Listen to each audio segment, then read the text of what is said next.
We are your home theater and AV questions answered. This is AVRant.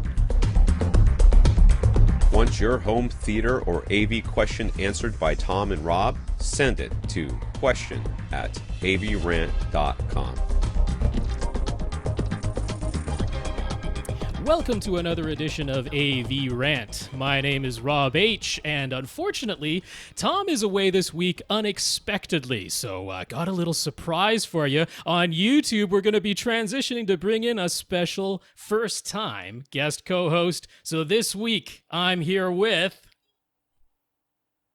Hey, DJ from Brightside Home Theater. There he is. We teased it. Tom mentioned his name. Tom and I have both appeared on his podcast, which is Brightside Home Theater. You can find it at brightsidehometheater.com. And this is we'll call him our new friend DJ because hey, we're joining each other on each other's podcasts. So DJ, thank you very much for coming in on. Okay, we talk about Lee coming in on short notice. This was literally like a half-hour notice. We went kind of crazy with this because, not expected to do things this way, but very, very pleased to welcome you. So thank you for being here, DJ.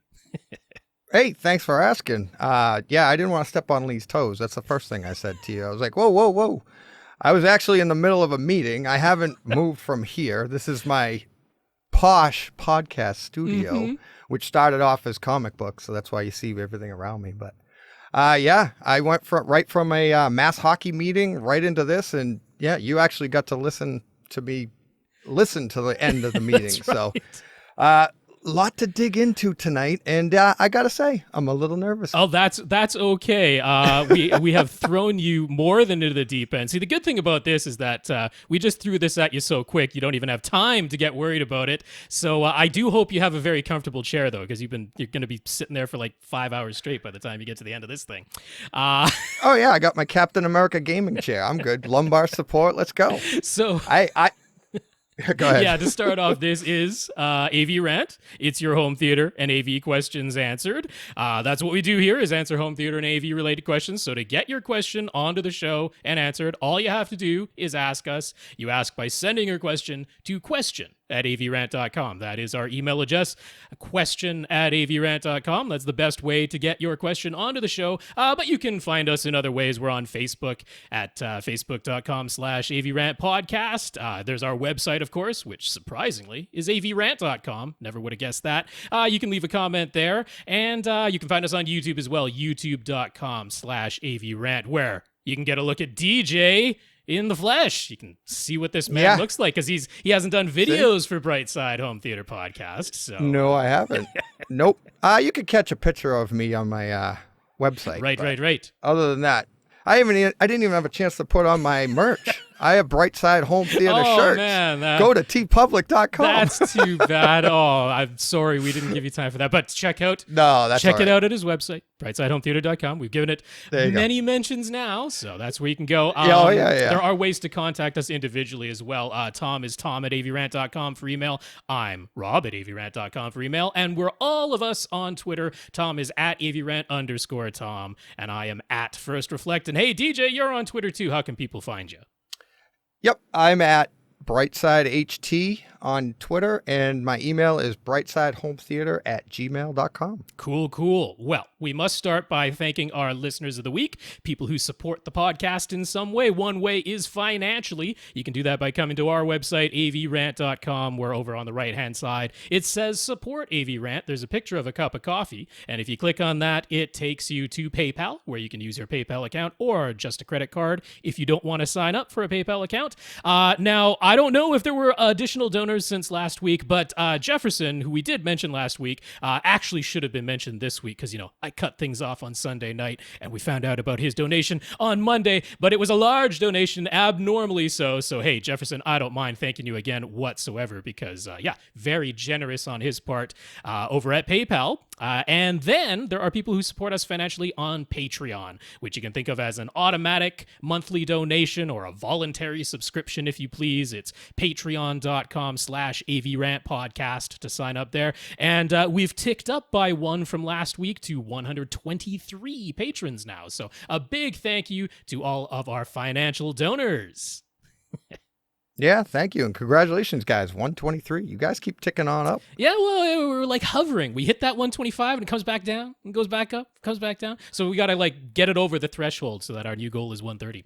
But in addition to that, people help out this podcast in other ways. Financially is not the only way. And so this week we want to thank people who just sent us some notes of gratitude. We are facing some challenges in getting this podcast out every week, as one might expect with pandemics going on, and in particular, Tom being out of house and home, thanks to wonderful, unpredictable renovations that continue on. So we really do appreciate the notes of encouragement and gratitude. Jefferson, once again, he wrote to us to say that we're his yard work podcast, and he's still a member of the 2 Hour Plus Club, and hears every minute that goes out there. So that must be a lot of yard work, because that's a 2 hour podcast every week. That's a lot of yard work. I do the same thing. I do the same thing. I love it. Mowing the lawn, noise canceling headphones. There you go. I look forward to Maybe he listens at 1.5 times speed, even though I think Tom and I speak rather quickly. But we also got some notes of gratitude from Joe, Bob, Casey, and Daniel. So really do appreciate all of those. Thank you from us to all of you who continue to listen and send in your questions, because it's a nice distraction and a nice way to keep up and feel a little bit normal while things are not necessarily normal everywhere right now. So big thank you to everyone. That's all our listeners of the week. So before we dig into the podcast proper, we've got to introduce DJ. It is your first time co-hosting on our podcast. This is not an interview episode. He's going to be acting as co-host, but not everybody. You should have all gone and checked out Brightside Home Theater Podcast by now. We've mentioned it a few times, but in case you haven't, DJ, tell the folks a little bit about yourself and quickly let people know what kind of gear you got going in your home theater, because we always have to ask that. Oh boy, off the top of my head. Sure. I have a Denon receiver. I have a Sony 295 projector. Nice. The Panasonic. I don't, UB, the 805, something like that, whatever it is. 820 maybe? Or Blu-ray player. You got the 820, maybe the 420? Yeah, the 820. 820, nice. Yep. And yeah. I've been changing my stuff so much, but yeah, I just got my Sony, and I saw the new Sonys are coming out. That'll be a news story today. About those. Yes, indeed. Yep, You got some very excited about those. NHT speakers, right? If I'm not mistaken. NHTs across the front, the C's across the front. NHTs all around actually, and I have some Yamahas in the ceiling. So I have the 11 channels and 2 subs. So PB 2000s. The big boys, centered front and rear. Nice. So, rocks the house. And so cool. Well, maybe we can do a little bit of in-depth on you. When would you say that you really got into home theater and decided to make your own podcast about it? Well, when I first got into home theater, it was back in the 80s, and started to do my own podcast because I couldn't find anybody that was doing exactly what I do. I listened to you guys, and the reason I found you guys was because you did a podcast and you had titled it Jurassic Park in 4K. And that's a smart thing to do. It's like because it grabbed me, and then I listened to it, and then I've been listening ever since, because anybody that listens to you guys, which your listeners know, it's like you're always upgrading. And so I love that. But the reason I clicked on it is I wanted to hear somebody talk about the latest Jurassic Park come out in 4K and what the disc was like and your favorite scenes. So I was new to podcasting, and I still, to this day, I haven't heard anybody talk about the actual movies. So that's what I decided to do. So back last October, I figured I'd start up. I actually started a podcast, Brightside Chat, which was supposed to be comic books and movies. And we just decided it was all comic books. The two didn't mesh. What I wanted to do is really delve into the nitty gritty of the movies and stuff. So it would have taken too much time. So I took a year just doing the comics and then got my feet wet podcasting. And then last October, I started Brightside Home Theater. And it's been a rough start, like anything. When you first start out, you don't know what you're doing. You get, but the listeners, my listeners have been great, which are a lot of your listeners have come over. And it's been fantastic. The feedback is just, and it propels you as a podcaster. It's like, I mean, everybody, all your Patreon supporters, thank you guys so much for these guys, because you don't know what it takes to do stuff like this. Because I know when I sat down to do it, and I was like, me and my buddy John, and I was like, luckily I had him. And we sat down to do the Brightside chat, and I was like, all right, what do? You hit record, and that's it, right? You just start talking. And we just started talking. Well, we're like, okay, let's go. And it's like you and I right now. This isn't live. There's nobody in front of us. If we wanted to take a break, you hit pause, whatever you want to do, right? And we were like, okay, let's go. And we both sat there like idiots. Like, we got nervous, stage fright. We're like, all right, let's start that again. Erase. Boop. So it's not as easy as everybody thinks, but it's like, it's growing. And that's what I do. I talk about the movies. Each week I try to break down a movie or a couple movies or something. And I have guests like yourself and Tom and the guys from HD Guys. You guys have been great. And we're actually, it's funny, we're all talking now. That's and we're right. all talking about maybe doing one all together. And it's great. The community's so great. And but yeah, that's what I do. I break down a movie every week, something like that. Sometimes an old movie, sometimes a new movie, whatever I feel like, whatever I've done in my theater. And that's kind of my tagline. My podcast is about the fun that we have in our theaters once you guys help everybody set them up. That's exactly it. Yeah, very complimentary. I think like HT Guys, AVRant, Brightside Home Theater podcast, that we're all very complimentary to one another. What you're saying about, you just wanted to start a podcast that you would like to listen to and you weren't finding elsewhere. It's the same thing that led me to encourage Tom to try and take AVRant to an all Q&A format, because AVRant wasn't always that way, didn't begin that way, because I wasn't always the co-host. And even once I become a regular co-host, when it was a 3-person show, when Liz was here, and then after Liz departed and it was just Tom and I, we still weren't all Q&A. But I was saying, like, I'm not hearing other podcasts do all Q&A. Most have a little Q&A section, but they spend 10, 15 minutes at the most, and they only pick 1 or 2 questions. And I'm like, I just want to answer every question.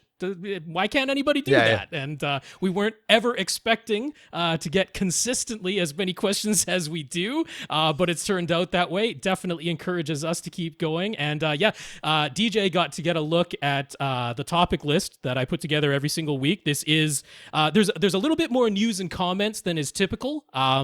But other than that, this is a pretty standard topic list. It looks like DJ actually printed himself out a hard copy rather than looking at a screen, which I think I cost you quite a bit of paper on that one. So. Yeah, well, this was kind of on the fly, so I'm trying to set up my gear here, and I've got a computer with my recording going. I got you on an iPad. And I didn't want to be reading it from a phone, and it's too little. So I was like, I got to print this out. I showed it to my wife, and she goes, oh man. I go, yeah, I got to read that. She goes, you're a slow reader. I go, no, on air. She goes, oh, I'm not going to sleep. Well, feet to the flames. Why don't we hop into it? We've got some news, quite a bit of news, and DJ, you can read off the first story for us. All right. Via Carl. JVC has released their Exo Field XP-EXT1 wireless theater headphones. Which makes these $1,000 headphones different is the processing unit, which also acts as a wireless transmitter that has Dolby Atmos and DTS:X decoding built in. There's also a microphone inside the ear cups that works with a smartphone app to measure your unique head-related transfer function, HRTF, because that's a lot. And there is upmixing on board to turn stereo and 5.1 signals into 7.1.4 immersive audio.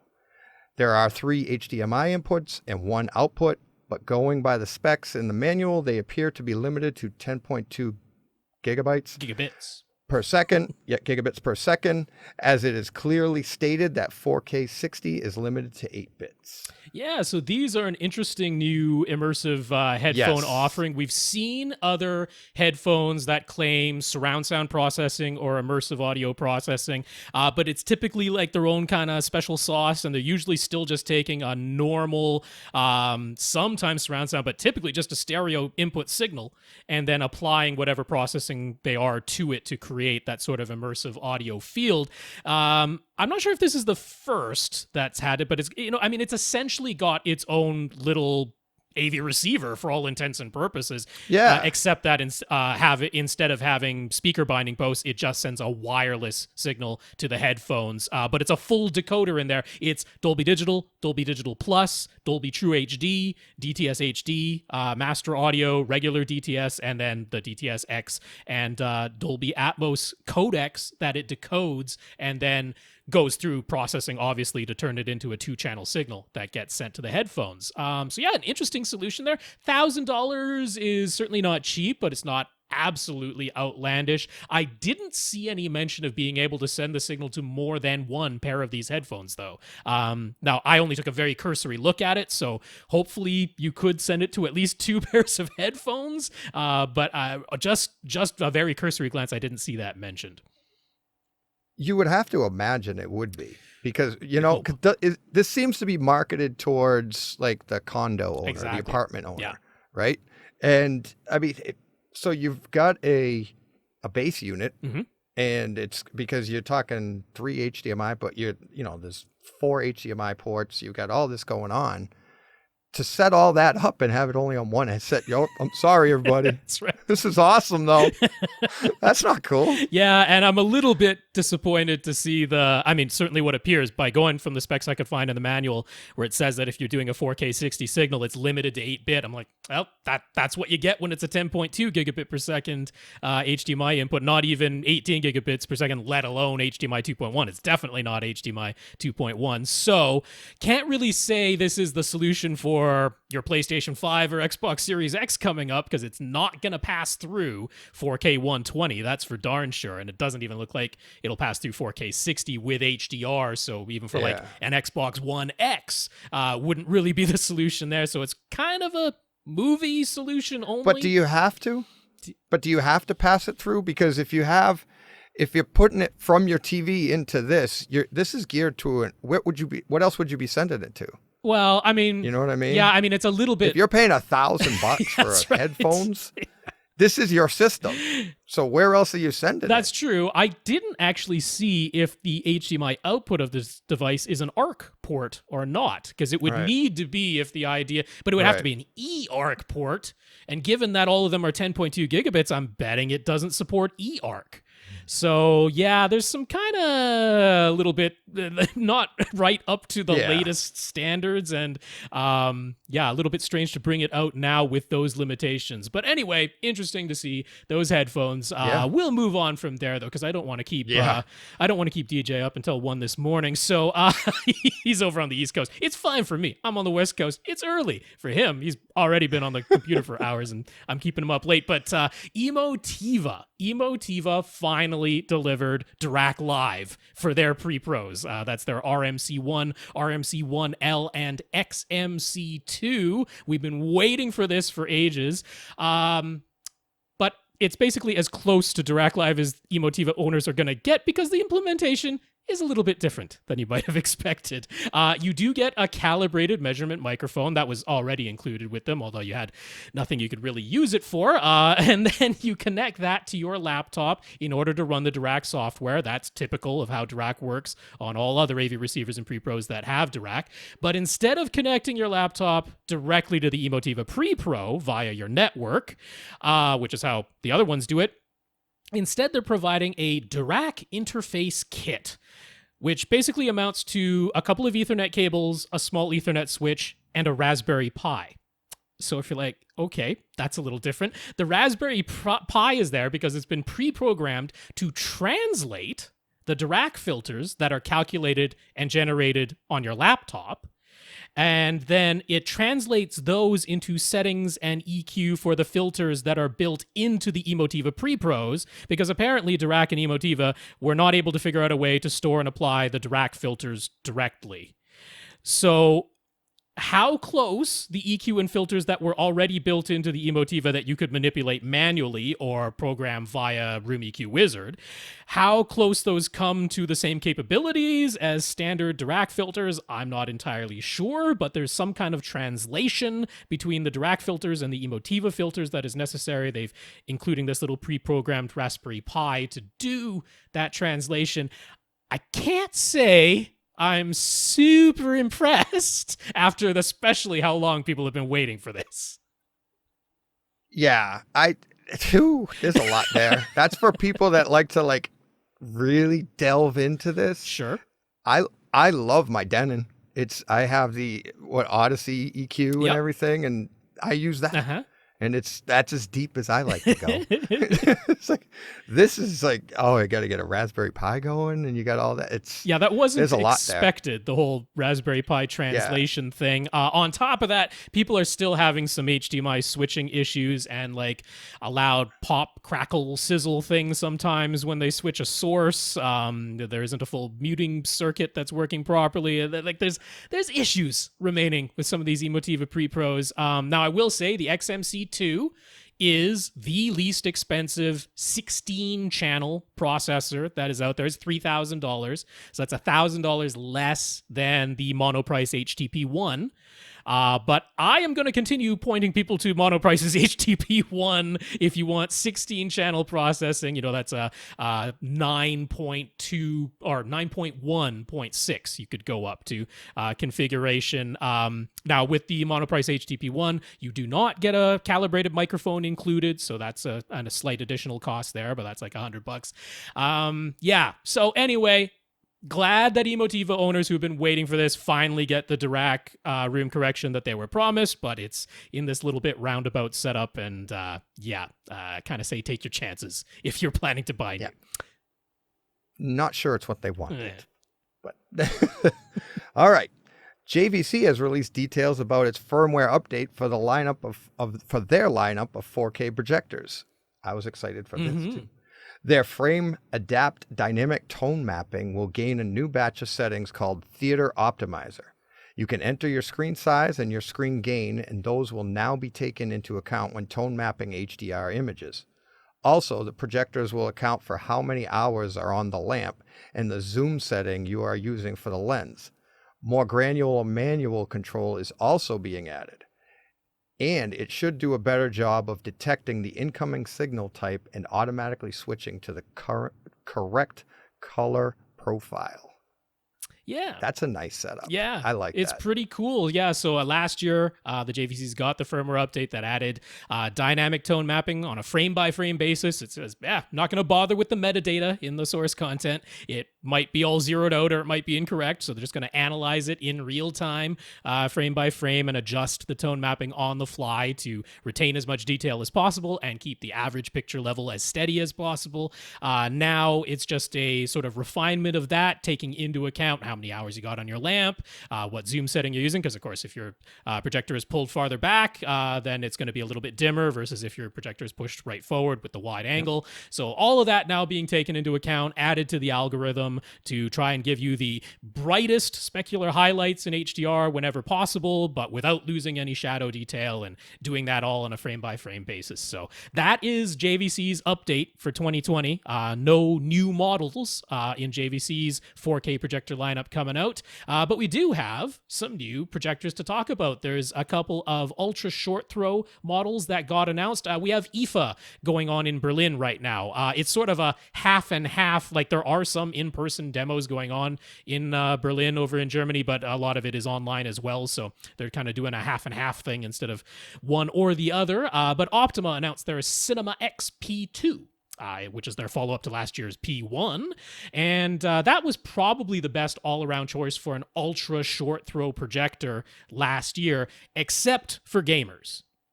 So this year, they've addressed that with something they're calling enhanced gaming mode, which is there to reduce the latency. They didn't give an exact millisecond number, but like the P1 had pretty high latency. I think it was up in the 70 or 80 millisecond range, which is actually noticeable. Even for someone who's not very good at games like me, that's verging on becoming noticeable. So don't know how low they've got it, but they specifically mentioned enhanced gaming mode to reduce the latency. And then they've also improved the color wheel It's supposed to give it wider color. This is a blue laser plus yellow phosphor light engine. So they shoot a blue laser through a yellow phosphor to create white light. That white light then gets sent through a spinning color wheel. They've updated that to a deep red, green, blue color wheels, so that should get them closer to the full P3 color this year. It is DLP. They're using the 0.47-inch chip that gets wobbled 4 times for each frame to give you the full 4K resolution. And they've lowered the price. It's $3,300 retail now, and that's $500 less than the retail price of the P1. So nice to see that from Optoma. Kind of encouraging if you want to go ultra short throw, which is, beneficial when you can't have complete light control, but you still want a projector set up. You get an ultra short throw ambient light rejecting screen that only reflects light that's coming up from above it, from below it. You shoot the light up from the ultra short throw projector right below the screen, and that's the only light that gets reflected. It absorbs or deflects all light coming from above or from the sides on that type of screen. And you can get pretty close to a enormous, like 120-inch flat panel experience with that. So $3,300, that's becoming pretty reasonable, and the performance is improving. And I'll cover this one too, since this is all ultra short through. Samsung's getting into the ultra short throw projector market. They're calling theirs the Premiere. And it comprises 2 models in the Premiere series. There's the LSP-9T and the LSP-7T. Not a lot of details revealed about the 7T, but it's both of them are part of the Lifestyle series of products that also includes Samsung's like the Zero and the Wall, which are very expensive displays. So not expecting these to be cheap. The 7T goes up to 120 inches. The 9T goes up to 130 inches. Now, they did mention the 9T gets a triple laser light engine. It's 2 blue lasers, 1 red laser. One blue laser produces the blue light. The second blue laser gets shot through a yellow phosphor wheel, which then gets converted into the green light. And then the red laser produces the red light. That should let them get to over 100% of DCI P3 color. And it's also got the distinction of being the first projector to officially support HDR10 Plus and filmmaker mode. So those are kind of the claims to fame, but do not expect it to be cheap. Triple laser light engines are not cheap. No. That's pretty cool, though. Yeah. Seeing projectors start do filmmaker mode and HDR10 Plus. That's and you cool. start combining that like with JVC's announcement of being able to plug in those parameters, and you're like, are we edging towards Dolby Vision eventually getting on projectors like we predicted? But so far, no news on that front. Yeah. All right, we have 2 new projector models with dynamic frame-by-frame tone mapping. First up, we have LG's Cinebeam HU810P is a standard throw 4K DLP projector with a dual red and blue laser light engine that gets it up to 97% of DCI P3 color and 2700 lumens with a 20,000 hour lifespan. LG's dynamic tone mapping and WebOS are on board, plus ambient light sensing that will automatically adjust the iris and contrast settings for daytime versus nighttime viewing. No price yet, though. Yeah. And... I'll just mention the features on that are quite similar to the ultra short throw that LG brought out last year. That was, I think it was between $6,000 and $7,000, $6,500 or something like that. So it wouldn't be surprising to me if this is in a similar price range to that. The underlying technology is similar, but this is a standard throw projector that we would have as a normal ceiling mount at a typical distance that we'd expect from projector. But nice to see this. That's probably going to be more in the not exactly entry level, but not exactly the most expensive. And then laser light engine, dynamic tone mapping, that's the big thing. So good to see that from another company besides just JVC. Yeah. And Sony announced the VW715ES and the VW915ES models to replace the 695 and the 885 respectively. Prices are $10,000 for the 715 versus $8,000 for the outgoing 695, and $20,000 for the laser-driven 915 versus $25,000 for the outgoing 885.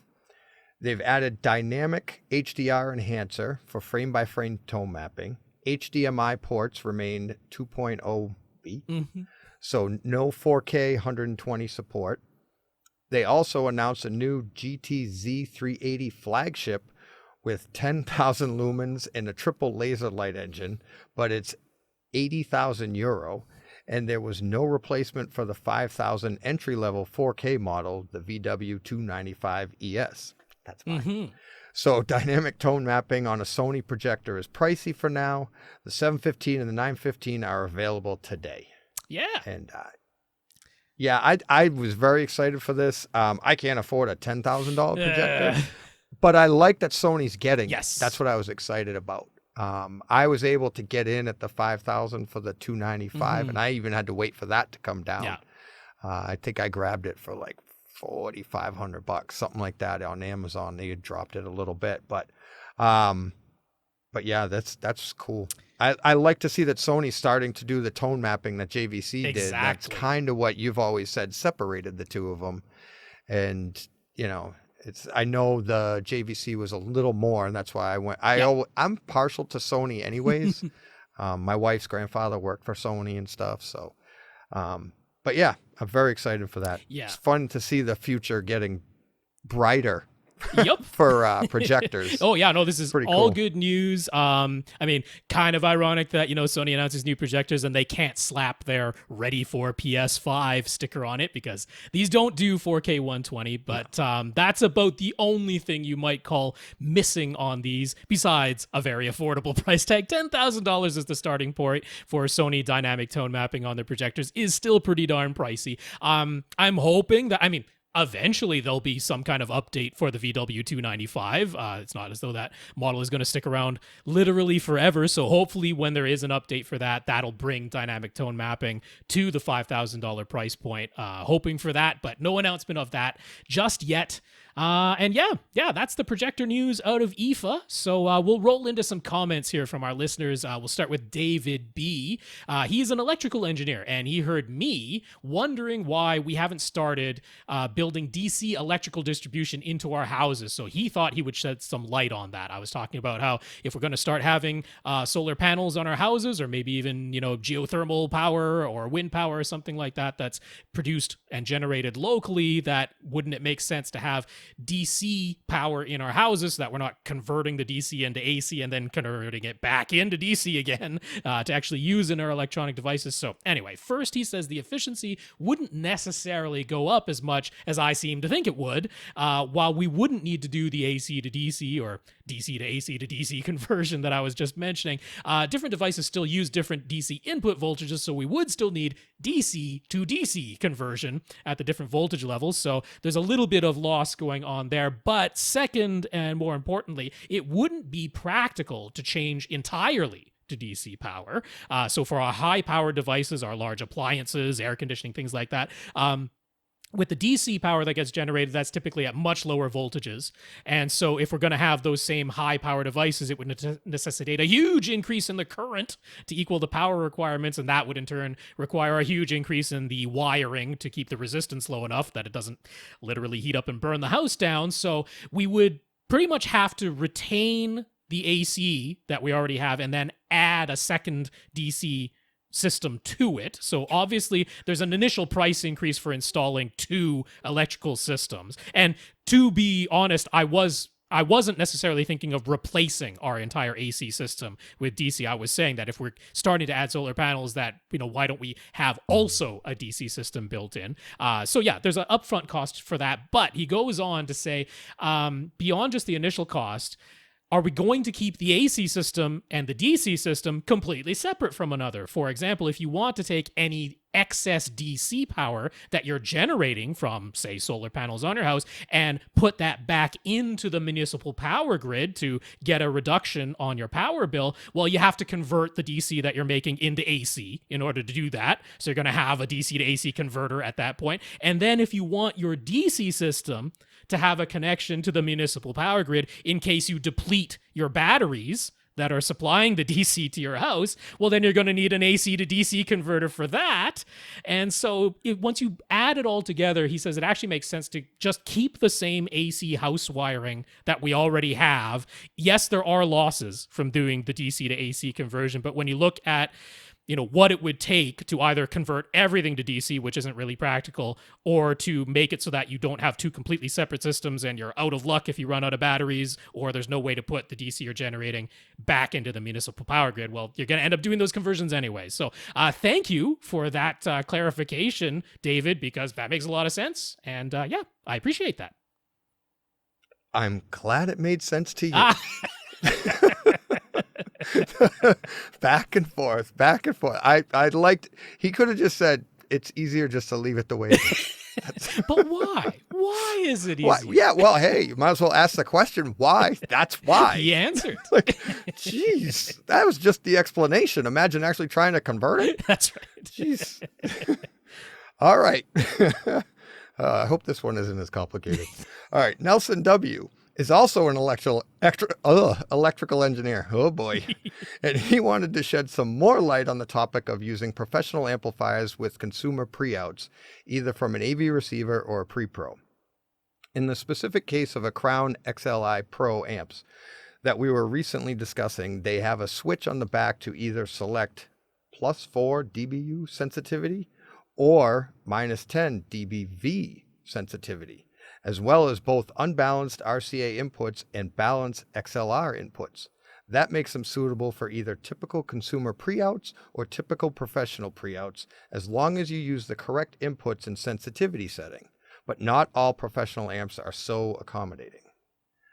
Many are only built to accept the Pro Plus dBu input signal level, which is 11.78 dB stronger than the typical consumer pre-out signal level. Try to attach a consumer pre-out to one of those and your levels will be very low even if you crank the gain knob that most professional amplifiers provide. Many pro amps are also built in to accept balance signals, typically via XLR connectors, but you might also see the common 1/4-inch jack and mistakenly think a simple RCA to TS adapter will work, but those are usually TRS inputs for a balanced signal, just like the XLR connectors. Balanced signals are useful in professional settings where cable runs can often be extremely long and many forms of interference are present. In a typical home setting, this isn't the case, and an unbalanced cable with a shield is perfectly fine. So, as we said, you just have to be careful and aware of these differences if you want to use pro amps with consumer pre-outs. It definitely isn't just plug and play. On a different topic, Nelson understands why we've often used the shorthand of saying that power is drawn by the speakers and not pushed by the amplifiers. But that incorrect statement makes his skin crawl. There is a difference in potential between the positive and negative binding posts, and that causes an electrical current to flow. A higher wattage amplifier can create a greater difference in potential than a lower wattage amplifier, and supply the necessary current when it does so.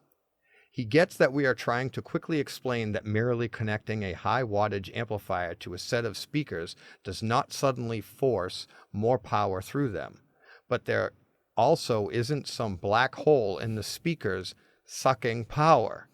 Well, maybe in some of those really esoteric speakers. Yes, so, indeed. You know what's funny about that is every time I hear you say that, and again, a lot of this stuff goes over my head, so that's why I do a podcast just about the movies. But it always cracked me up that you always said the power is drawn, right? But it's not pushed. Right. So let me ask this simple question. Mm-hmm. Then what tells the speaker to draw it? So, you know what I mean? Because I think of it this way. Yeah. A fire hydrant, that if that's like saying the fireman is the speaker, but he has to turn it on, but there's nobody at your speaker turning it on to get the power to come out. Do you see what I mean? Well, yeah, the common analogy of comparing it to water pressure, that has problems too when you try to make that comparison. So The easiest way I can think of to picture it, because I mean he's absolutely right. Tom and I are aware that, we were using that as a gross shorthand that is not correct at all, and he's absolutely right. Is to get away from, and that's great for people like me. Sure, yeah. The gross shorthand is good, but like he's getting more in depth here, which is appreciated. But he's also absolutely right, because so that the easiest way that I picture it, because it sometimes helps to have a visualization, is imagine that you have a whole excess of electrons over on the left-hand side and a deficit of electrons on the right-hand side. Now, the electrons want to be balanced. They want to have the same number of electrons on the left-hand side and on the right-hand side. So that's your difference in potential. Now, are we saying that the electrons get sucked through from the excess side to the deficit side, or are we saying that they get pushed through from the excess side to the deficit side? Well, I mean, it's not really either of those things. It's just that there's this difference. There's this excess of electrons on one side, this deficit on the other, and they just want to be balanced. And so it doesn't really matter whether you say it's sucked through or pushed through. They just want to try and achieve that balance. So they're going to flow from where there's the excess to the deficit. That's controlled by the voltage in the signal that's being applied. And then the current that goes through the speaker is determined by, well, what's that voltage? What's that difference between the excess and deficit versus how difficult is it for electrons to flow through the speaker? That's the impedance of the speaker. And all of that lets you calculate the current of electrons, which you can think of as like the number of electrons that flow through that speaker in a given amount of time. So in a speaker system, you actually are flipping that back and forth. You're saying, I have more electrons on the left and fewer on the right, and then you flip that, so now I have more on the right and fewer on the left. And so the electrons keep flowing back and forth, and that's what moves the speaker driver forward and back, forward and back. So, so the electrical current is creating a magnetic field, and because the electrical current is going back and forth, that's flipping the polarity of the magnetic field. Then you have a magnet that's acting against that magnetic field, which if the magnetic field is flipping back and forth, then the magnet is going to move back and forth, and that's what physically pushes the speaker driver back and forth. So he's absolutely, so the electrons are not being pushed through the speaker. They're also not being sucked through the speaker. There's just this difference in potential on either side, and it's trying to balance out that so electrons are flowing back and forth. The reason that we were saying that is because some people get this idea that, I just bought a 200 watt amplifier. Clearly that's more powerful than my AV receiver, but can I connect it to my speakers? My speakers say they're only supposed to be up to 120 watts. Am I going to blow up my speakers because I have a 200 watt amplifier? And that's where we say, no, the power is not pushed into the speakers. It's not that you have this 200 watt amplifier, so it's going to force 200 watts through no matter what the situation may be. It's all based on that voltage signal that creates the difference in potential. And that voltage signal comes from your preamplifier section. It's saying, hey, how strong should this difference in potential be from side to side? Hopefully that explains it a little bit. Hopefully that doesn't make Nelson's skin crawl too much. But yes, it is a drastic shorthand, because what I just said is a lot more to say than just saying power is not pushed into your speaker. So maybe I'll leave it at that, because he would agree with that. He would agree that power is not forced into your speakers by the amplifier. There you go. So let's see. We got a couple more comments. We had a lot of news and comments this week, as I mentioned. But Fred, he says, so far, happy ending to the problems he was having when he got a refurbished Denon X4400H from Accessories for Less, and then he had to get a replacement from them, and he had a problem with that replacement too. So it took some emails back and forth, but eventually what they agreed to was to fully refund his X4400H purchase, plus the extended warranty coverage he had bought for it. Then he placed an entirely new order with them for an X4500H, plus an additional warranty, since this whole thing started when, due to a lightning strike, he lost his X4300H to a power surge. So Accessories for Less had plenty of X4500H units in stock, and so far the one he got has been working flawlessly. So that is good. Happy to hear it. He ended up spending a little bit more money than initially, but ultimately he got a perfectly working AV receiver at a good discount and got a full refund for the initial one that was having problems. So happy to hear that. Also, after listening to Mario's advice on a previous podcast, he looked at the grounding situation of his house, and he found that he did have the bonding termination block that Mario had pictured when Mario Mario wrote into us. But the only grounding wire going through that termination block seemed to be coming from his main electrical panel. There were no other grounding wires going through the bonding termination block. So he found his cable service connection on the other side of his house, and they had literally run the grounding wire to an outdoor faucet. So needless to say, he is now in touch with his cable provider to get them to fix this obvious code violation. Furthermore, I would say, I think you've got a case to say they ought to be paying for your AV receiver. I mean, it's going to be tough to prove that this was the reason, but this is the reason that you had the problem anyway. If these things had been properly grounded, you might not have lost your I think he lost his Wi-Fi router and his AV receiver to that lightning strike / surge. And yeah, this completely against code grounding that was installed. Is that the picture of it? That the green wire is running to a faucet. The green wire going to the faucet. Yeah. Now, I guess they didn't want to run it all the way around the perimeter of his house to the termination bonding block on the other side. But too bad. That's what code says to do. It's not like a grounding wire is that expensive. Ridiculous. But yeah, and shoddy looking. Go to the pictures. Yeah. Just look at it. It's just a wire dangling there. That's awful. That is awful. All right. Last comment. Moving on. Yeah. Daniel W. just wanted to give LG OLED owners a heads up. He got some burn-in on his B6 model. That's B6 model. B as in boy. He figured it couldn't hurt to call LG and ask if there was anything at all they could do about it. To his pleasant surprise, they agreed to a one-time replacement of the burned-in panel. So definitely try giving them a call if you've suffered burn-in. He can't promise the same outcome for everybody. He doesn't know the exact policy, but in his case, it was obviously well worth the call. Daniel also discovered that for some reason, his Panasonic Ultra HD Blu-ray player was receiving power off commands that he wasn't sending. Maybe a neighbor, maybe some random IR interference, who knows. But there's an option to switch the remote codes from mode 1 to mode 2, and that fixed the issue. However, his Harmony wouldn't work with the player set to mode 2, so he contacted Logitech, and again, to his pleasant surprise, they were able to change it on their end. And after a quick sync with his remote, it's all working perfectly.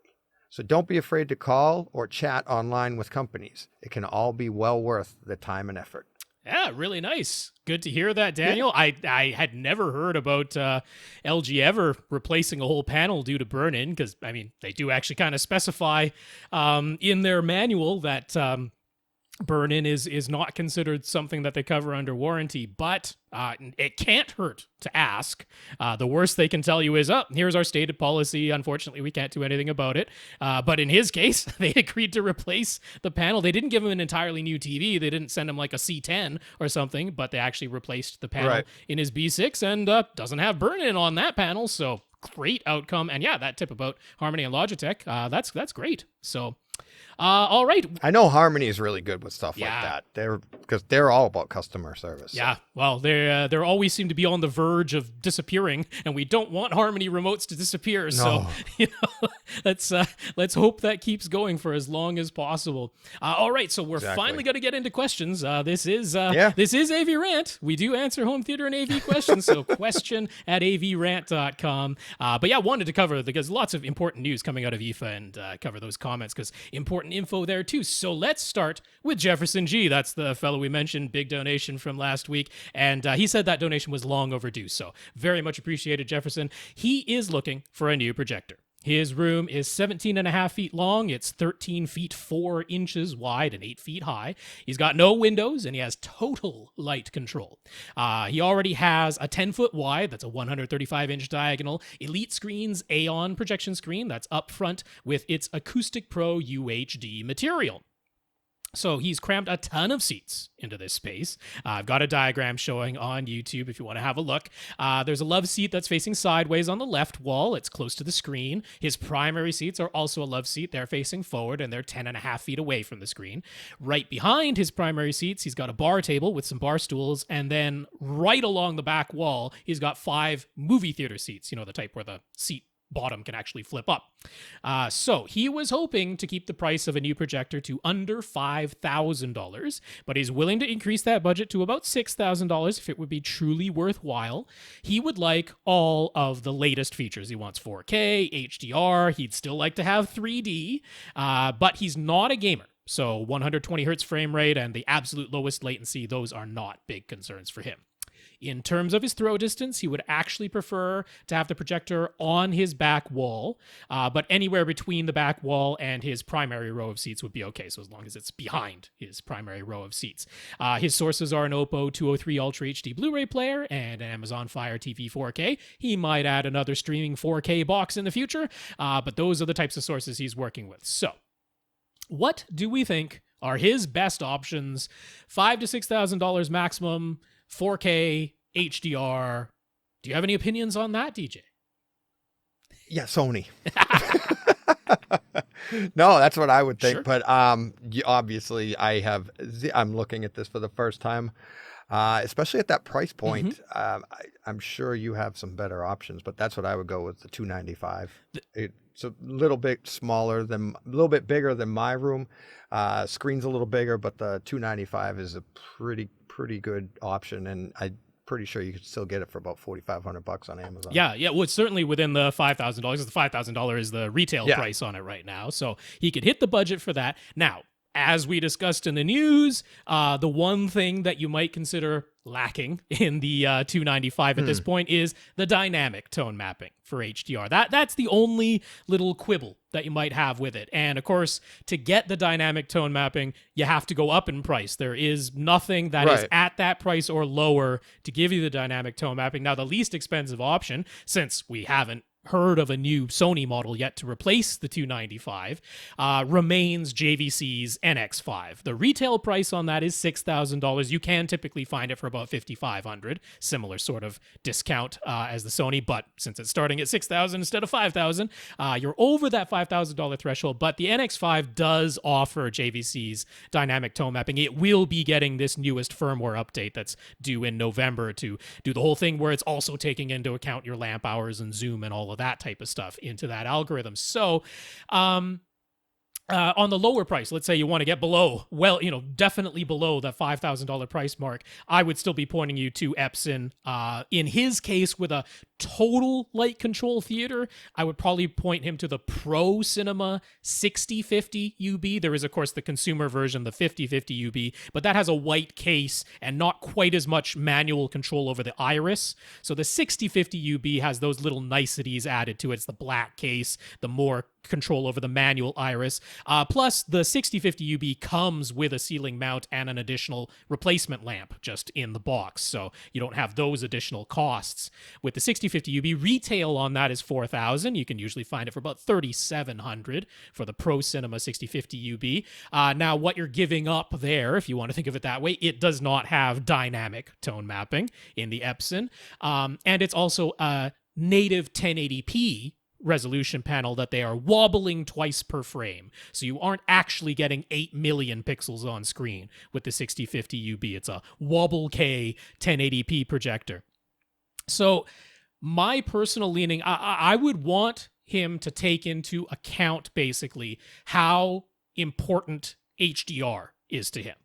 Because if HDR is like your number one priority and you want to maximize that every last bit that you can, I would make the argument for the dynamic tone mapping that you find in the NX5. To me, that seems like a reasonable thing to do. It is the maximum performance you can get from HDR from a projector. And I'm glad he was open to the NX5, because a lot of people go, oh, but the NX7, which is like $8,000 retail, I mean, it has the wider color filter and it's supposed to have even higher contrast. I'm like, that wider color filter cuts your light output by about half when it goes in there. And we're talking about the NX5, which without that color filter is actually brighter. And then it still gets to like almost 90% of DCI-P3 without the color filter. I'm like, that's totally acceptable to me for the lower price and the brighter image. It's not 100% P3, I'll grant you that, but I'm like, pretty good. Like a lot of LCDs don't get more than 90% of P3 in HDR mode with wide colors. So I would lead the NX7, but strong arguments can be made. You know, the 295, wonderful projector, just doesn't have the dynamic tone mapping. But if what you care more about is really accurate color, really awesome shadow detail, wonderful SDR performance, looks good in HDR, just doesn't have the dynamic tone mapping. It's the one and only feature it doesn't have. And if you're like, I'm mostly watching Blu-rays still, and not as many Ultra HD Blu-rays or something, like, yeah, I can totally make that argument. So yeah, I'll leave that up to you, because you know you're going to be the one who can say whether HDR is the maximum priority or not. So yeah, I'll ask. Was I the one asking these questions? I can't remember where we were in our one or the other, but he asked, the next one is still his question about the cable. Yeah, so I'll continue on with that. As he mentioned, he would probably prefer to position the projector as close to the back wall as possible, but he has the option to ceiling mount. He can lag bolt it directly into ceiling joists, so shouldn't be any issue in terms of supporting the weight. What would we recommend that he do? Should he have a rear shelf or should he have a ceiling mount? You've installed your projector, so what do you think, DJ? I installed a shelf in the back of the room. I found it to be the most stable. My first projector was ceiling mounted. I found it to be a little bit more cumbersome, and especially if you're rocking with some serious bass, I found that it could, over time, it's not like you'd see it move in a movie, but over time it would adjust and it would move a little bit. I found myself messing with it a little bit to get the picture off. But mounting it to a shelf that I've literally bolted to the foundation, it holds fine. I built the shelf myself, but I like shelf mounting better myself. Yeah, I'm a little bit of two minds on this, particularly because if he does go with the JVC is a big projector. Your shelf would need to be about 2 feet deep. So that's going to have to be a really reinforced shelf to hold that, and that shouldn't be overlooked. Plus, he's got these seats that are right along his back wall, and he said he only has an 8-foot ceiling. So I question a little bit, because you need some clearance above the JVC as well. It's got to have about 6 inches of clearance all around it, on the back, on the sides, and above it. If you're doing a shelf mount, in terms of like throw distance and zoom range, none of these are a problem. The Sony 295, the NX5 from JVC, the Epson 6050 UB, all of them need to be, the lens would have to be at least 13 and a half feet away from your screen. So it's going to be behind your seat no matter what. That's just where it needs to go. But all of them can be about 27 feet away from the screen, and his room is, not that long. So having it on the back wall in terms of throw range, that's no issue with any of these. But it's just the sheer size of the JVC, if you go that way, that makes me question a shelf a little bit. Just because it's going to need to be such a deep shelf and fairly low with those seats right on the back wall. So because of that, in this specific situation, I will just mention Peerless. They have their ceiling mounts. They actually have one that is specifically for JVC projectors, because JVC's mounting holes are a little bit wider than most universal spider ceiling mounts will actually reach. So they have a model specifically for JVC with the important feature that I like from Peerless's mounts, which is their worm gear adjustments for the roll and pitch of the projector. You get these little worm gear knobs, so you get really precise roll and pitch adjustment. And then there's a locking feature for that too. So the things that DJ mentioned about maybe having a little bit of movement, if there is ever any movement, it's really easy to adjust with the little worm gear extremely precisely. And then with that locking mechanism, it should be difficult to have it move in the first place. So if you end up with the JVC, I can kind of make the argument for doing the ceiling mount in this specific situation, just because of where those seats are placed on the back wall, how big and reinforced the shelf would need to be. And then the Peerless ceiling mount is only $105 over at B&H. So I think that's pretty reasonable there. If you go with the smaller, lighter projector, like especially the Epson or something, then I completely agree with DJ. Do a shelf at that point. It's going to be easier, it's going to be cheaper, and I'm not worried about the considerations that come into play with the JVC. So last question for Jefferson. He'll need a 35-foot HDMI cable. What kind of cable does he need? Does he need to worry about HDMI 2.1? So on that HDMI 2.1 thing, which Technically, the cable would be called an ultra high speed cable. That's the correct name. There's no such thing as an HDMI 2.1 cable. The correct name is ultra high speed. You do not need to worry about it. With any of the projectors we mentioned, none of them do 4K 120. None of them do 8K 60. So HDMI 2.0 premium high speed is what you need. 18 gigabits per second. At 35 feet, I would suggest going with an active HDMI cable. I would not go with a passive HDMI cable at a 35-foot length. I trust Blue Jeans cable implicitly. They have their Series 3A active HDMI 2.0, 18 gigabit per second bandwidth cables. So yeah, the 35-foot length of the Series 3 active is $53.25. It's not absolutely outlandish for a rock solid active speaker cable. You can also go with Monoprice's Dynamic View. That again is an active HDMI premium high speed cable model, and that one goes for a mere $47. So a little bit less expensive, but when it comes to this, I just trust Blue Jeans implicitly, and the price is not drastically more expensive. I would recommend running two. Not a bad idea. While you're running it, because you never know what else you want to connect. Sometimes you'll be running, you'll have that great Blu-ray player that you don't want to run through the system. You want to run it pure to, like, which I used to do with my Oppo.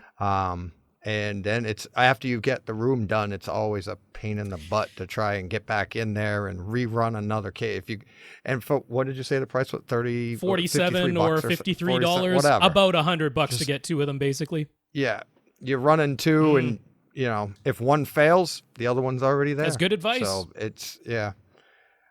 I've run many a cable. Some of the dead ones are still there. So, all right. We ready to move on to KCP? We are. All right. Casey had a basement flood back in May that forced him to rebuild his theater. Now drywall, trim, paint, and carpet. But thankfully, new drywall, trim, paint, and carpet. But thankfully, almost all of his home theater gear is off the floor. So the only thing he lost was his SVS PC2000. That gave him an excuse to upgrade to dual PC 2000 subs now. Yup. I don't know how but honey, I had one and I blew it. Now I need two. Since he is on a spending spree, he figured it might be time to upgrade his front LCRs speakers. He currently has Polk monitor speakers. They are on 12-inch deep shelves on his front wall behind his 120-inch 235-1 acoustically transparent screen. The room is 13 feet wide by 22 feet long by 7 feet high. He can close it off from all other rooms except the utility area, which has a louvered door but is not a large volume of air. He sits about 10 feet from his screen, and his budget for the front three speakers is around $1,000. He is considering a Sen, but he isn't sure if the larger CMT 340 CEs or even the CBM 170 SEs would be a good choice since they are rear ported. Would that be an issue since he has very limited space behind his screen? He also knows about the sealed HTM 200 SEs. Would those be a better choice? Would they be big enough and play low enough to work well in his room? Should he go with something other than a Sen, maybe something front-ported or a larger sealed model from a different brand? Now, DJ knows something about sealed speakers, because yes, I do. You went from NHT, I think you started with, their Super Series, and now you've upgraded to their C Series, all of which are sealed? Yes, yeah, and I love them. Yeah. I love them. My wife, I was going back and forth, and at Christmas, my wife bought them for me. And she got them on Amazon refurbished, and they were all brand new. I don't know how they did it, but they were all just brand new. So, I love those. And at that price, though, does that come in for all three of them? Now, that's the issue. Yeah, I think I'd have to look it up, but I mean, like the C series, which is NHT's highest end series, I don't think you're going to be able to get three across the front for about $1,000. I think a pair right, is about $1,000 if I'm not mistaken Yeah. on that. Yeah. The bookshelves are $500 each. So, I mean, if you find them at a discount, maybe, but the retail price on them is $500 each for the bookshelf and the center. So price-wise, I mean, everybody who listens to this podcast knows I am an Ascend fan. I don't think you'd be disappointed. I do think the Ascend SE series would be an upgrade from your current Polk Monitor series speakers. The price point is right. Okay, so two things. One, if I'm being objective about this, with a 10-foot seating distance, and your room is, 22 feet long, is medium size, maybe verging on large, but it's not enormous. You don't have everything open up to the rest of the house. So when it comes to concerning ourselves with that sort of 80 to 160 hertz range where the speaker's crossing over, this is not such a large volume of air that I'm worried about the speaker having to have a lot of bass output in order to cross over nicely with your now dual subs.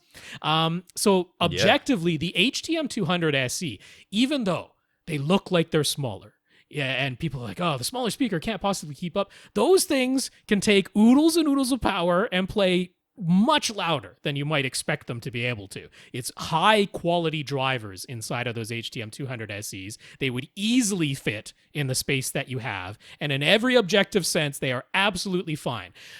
I bet you still don't want them. Because people are just like, I completely understand when people they can't get past the looks of them. I mean, hey, they're going to be hidden behind your screen. So if you just go by their sound, I will completely say that HTM200 SEs are all you need in this setup, easily affordable, and completely appropriate for your seating distance and room size.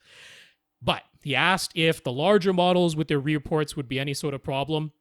They will fit. They are less than 12 inches deep, both the CBM 170 bookshelves and the even larger CMT 340s. They will fit on the shelves that you have. I would probably put 2-inch insulation along your front wall. In fact, I might just do that anyway. Regardless of what speakers you put back there, I would put some insulation on that front wall behind your acoustically transparent screen that he has, hidden with a false wall that goes in front of his physical front wall there. So I would recommend that anyway, and then you can basically have the rear ports almost right against that insulation. They aren't going to restrict the airflow out of it like having it against a solid surface. And that's really all you need to do. So it's almost like either way, you're going to be fine. But the HTM200 SE is totally sufficient for what you want to do. Cool. All right. Let's see. And plus, if he's going to 2 subs, whatever he upgrade, any of these choices here he makes, once he puts those 2 subs in, he's going to be blown away anyways. Going from 1 to 2 and a new speaker upgrade, he's not going to know which is the biggest upgrade, to be honest. He's in for a treat. All right. He already has the materials to make DIY absorption panels, so those will get added in the near future. He keeps his air in some shelves under the stairs, and he keeps his gear. Yeah, air. He keeps his gear in some shelves under the stairs in the back left corner of his room. He doesn't use the bottom shelf, so would it make sense to fill that with insulation? Would it act as a bass trap? I'm not like this particular. I mean, you could, but it's just, I don't know if I'd go to that. Probably, you're probably going to find a use for that shelf at some point, and then you're going to end up pulling the insulation out of it. And I imagine you'd want to put some kind of cover over it so that it isn't just raw insulation, and it would only be on one side of the room. And I'm not super keen on doing that. I don't see it doing a whole large audible benefit of any significant kind, just filling in the bottom shelf of that with insulation. I'm not leaning towards doing that myself. What about putting up, if it's under the stairs, what about false walling the stairs and putting something like anything there to make it like almost like, in a little door to duck in to put your gear, put a disc in or something. You know what I mean? Like box it. If it's under the stairs, it's like I'm picturing it. Oh, I see it. All right, I see it. Yeah, I see what you're saying. It's I'm already just looking at the picture now. Yeah, it's already shelves built in. So it is a finished. Yeah. Okay. Yeah, I wouldn't go deconstructing things for that. I mean, if you want to put some bass trapping, like along your back wall, which looks like it's fairly open, I'd be completely open to that idea. As I said, basically lining pretty much your whole front wall, everything that's going to be behind the acoustically transparent screen, lining all of that with some 2-inch thick insulation. You're already fully carpeted. You're going to have DIY panels on your side walls. I think you'll be in very good shape there. I wouldn't worry too much about the small amount of space you have available under the stairs. Yeah. I'm looking at the picture now. Yeah, and you need ventilation, so you can't cover it. Right. And yeah. Yeah. It looks nice. Yeah, Looks nice. I'd leave it as is, that part. Yeah. Okay. His current projector is a BenQ W1070, which he feels is getting a little old at this point, which he has to manually change aspect ratios. He'd love a 4K model with motorized lens memory. What's the current budget recommendation for that? Yeah, so if we want the least expensive, that does all the things you mentioned with the motorized lens memory, that's actually going to be Epson's 4010. Now that doesn't fall into the ultra black series, and it doesn't do 4K 60 with HDR. It has the 10.2 gigabits per second inputs that are limited to 4K 24 with HDR, or you can technically do 4K 60, but without HDR, limited to 8-bit. So if you are a gamer, say, and you want to be able to do 4K 60 with HDR, then the choice is still going to be Epson's Home Cinema 5050 UB. It goes for about $2,700 these days. That's going to be the one that has all the features, the ultra black, the full wide color, and the 18 gigabits per second for 4K 60 HDR support. If you don't need the 4K 60 HDR and you don't mind losing the ultra black signification, then you can go with the 4010 for a lower price point. All right. His last question. His other gear is a Marantz SR7010 plus an old Harman Kardon acting as an external amp for his Atmos speakers. His surrounds and backs are in-wall mica speakers, and his Atmos are in-ceiling micas. He mostly watches Plex from his HTPC, so are there any other changes or upgrades we would recommend for him right now? I mean, looking at all of that, I'm not seeing anything where I'm like, oh, you gotta upgrade this. I like your AV receiver, totally ready to handle 4K 60 HDR if you do go with the 5050 UB, so don't need to upgrade that. Already have an 11 speaker setup and 2 subs now.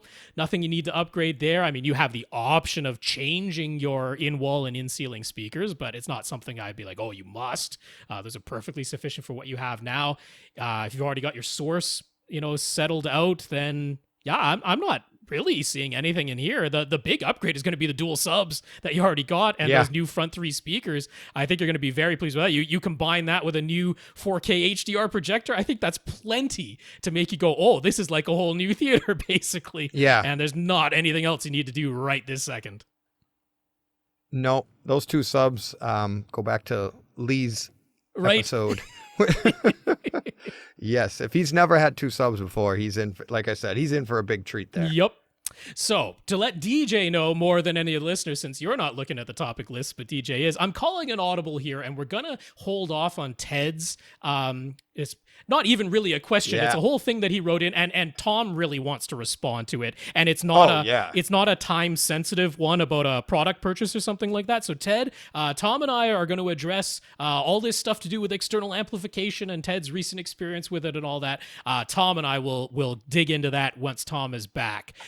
So yeah, we're going to move on here to is it Manuel? Manuel? I think it's Manuel. Could be pronounced differently. We'll go with that. Let's go with Manuel. Manuel got his Atmos speakers installed along with his Marantz SR6014 AV receiver. So, what source device will provide the best selection of Atmos content and quality? Should he get an Ultra HD Blu-ray player?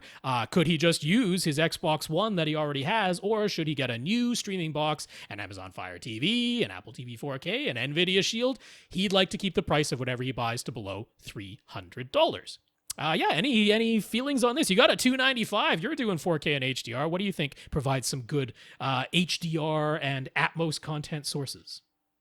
For streaming? Or for a Blu-ray player? Oh, well, which do you think is worth it?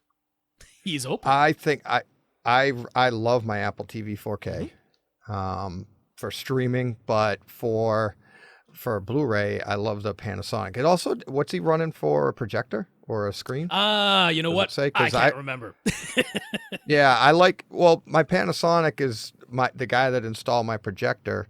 He's the one that recommended the Panasonic because it helps with the tone mapping that I That's don't right. get with the JVC because I don't have a JVC. So, but as far as streaming, the Apple TV 4K where it it matches everything, and I love that.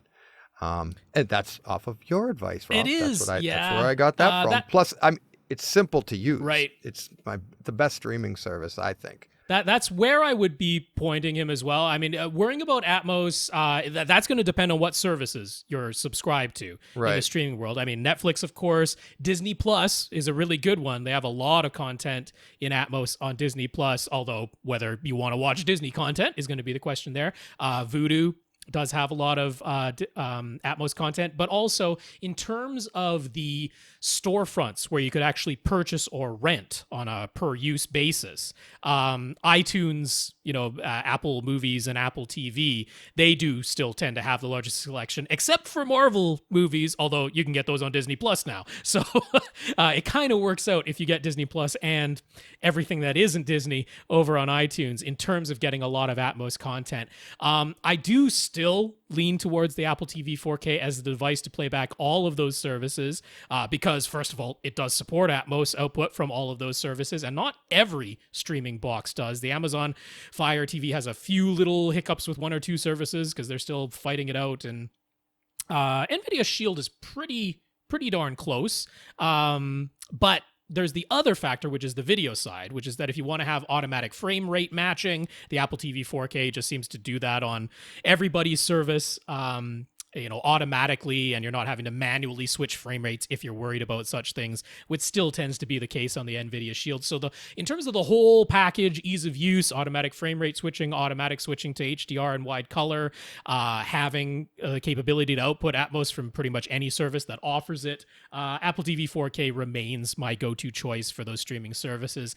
And then comparing everything you get there versus an Ultra HD Blu-ray player instead. I mean, that really just comes down to, do you want physical discs or do you want streaming services? I can't answer that for you. I can easily support either case. If you're like, I really, really want the discs, then just like DJ, I'm going to say, yeah, grab yourself a Panasonic. In your case, a UB420, because that's the one that's going to fit your price point.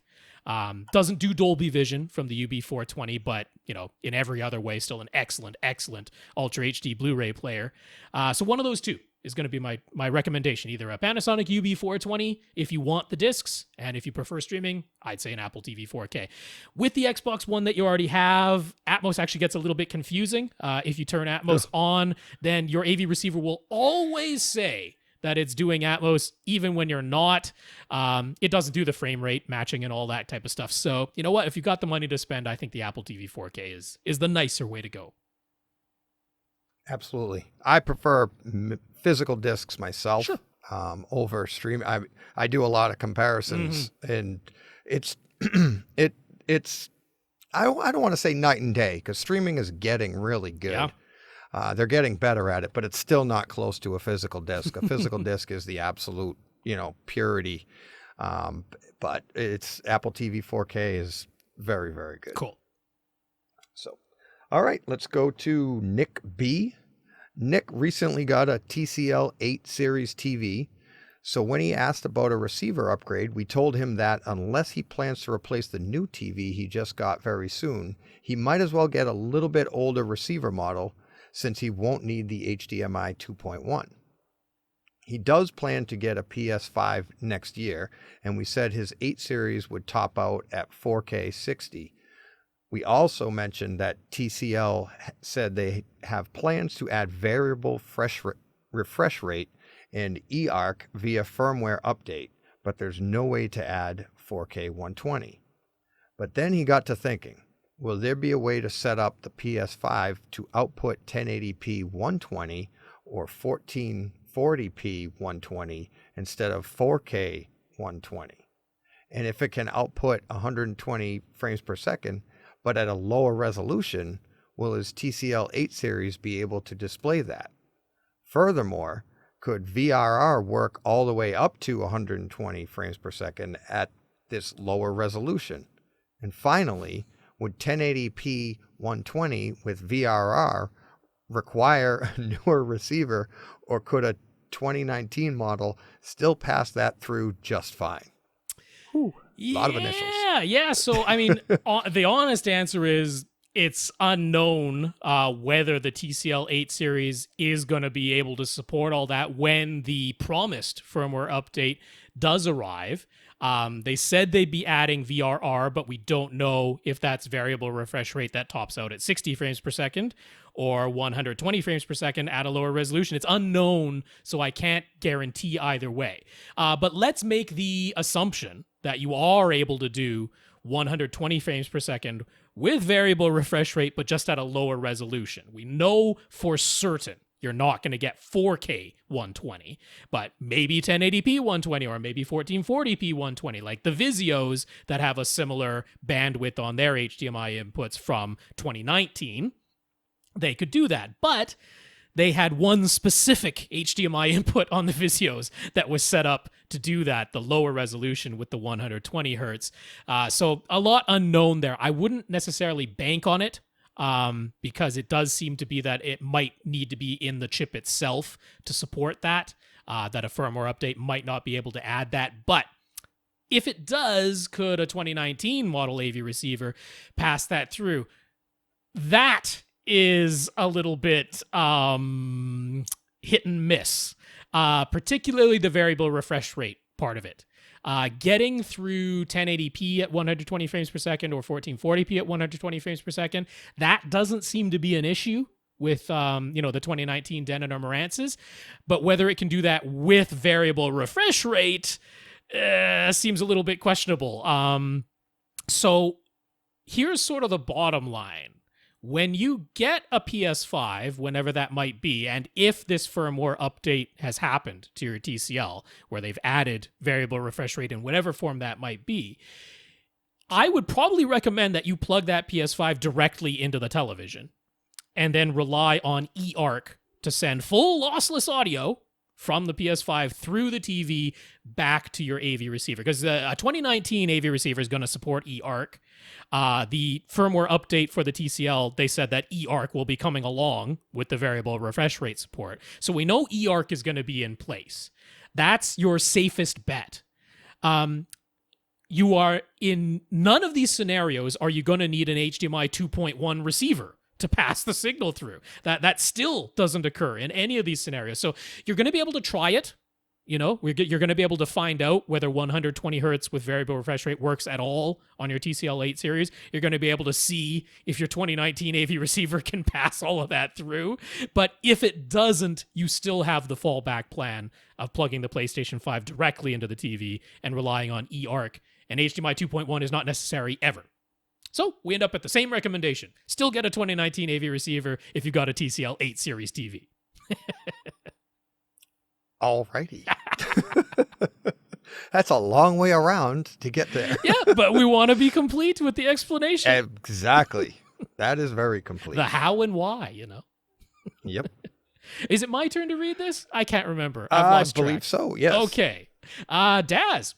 Dazz has been saying for a while now that he wanted to get black non-reflective ceiling tiles for his drop tile ceiling, plus some additional absorption and hopefully some additional soundproofing if he can do it all at once. So he had asked about making his own DIY ceiling tiles, and Tom and I cautioned that it might not be so easy to get the perfect shape and size, and we were concerned as well of them potentially sagging a little bit over time if you're using insulation as your ceiling tiles. So we mentioned the ceiling tiles that are available from Acoustical Solutions. So he decided to give them a try. He went for the thickest acoustic tiles that they offer, and he paid what was a considerable shipping charge to get them. So they arrived very well packaged, very sturdy edge reinforcement on the shipping box. And indeed, they are much thicker than regular ceiling tiles, over 3 inches thick, in fact. He put a remote control on there for scale. And so putting that into his drop tile ceiling was a little bit trickier than regular ceiling tiles with the added thickness, but he did manage. Now, the facing that is on them is this black sort of vinyl facing, but the material itself just seems to be Owens Corning 703.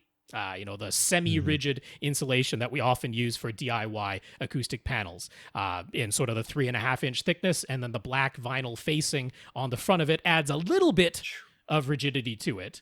But the whole thing he's looking at, he goes, these don't seem like really unusual materials. And so it's making him circle back around to the idea that maybe he could do this all DIY for a lower cost. So to be clear, he's very happy with the performance of these Acoustical Solutions tiles. Visually, they're exactly what he wants. And while he's only installed a small section of them in his ceiling, because he only purchased one box of 8 of them, he could tell a difference acoustically when he was up installing them versus his old ceiling tiles. They deaden some of the sound, and that's exactly what he was hoping for. So he also thinks that the price is actually fair. It's basically double what the DIY materials would cost, and then there's shipping and tax on top of that.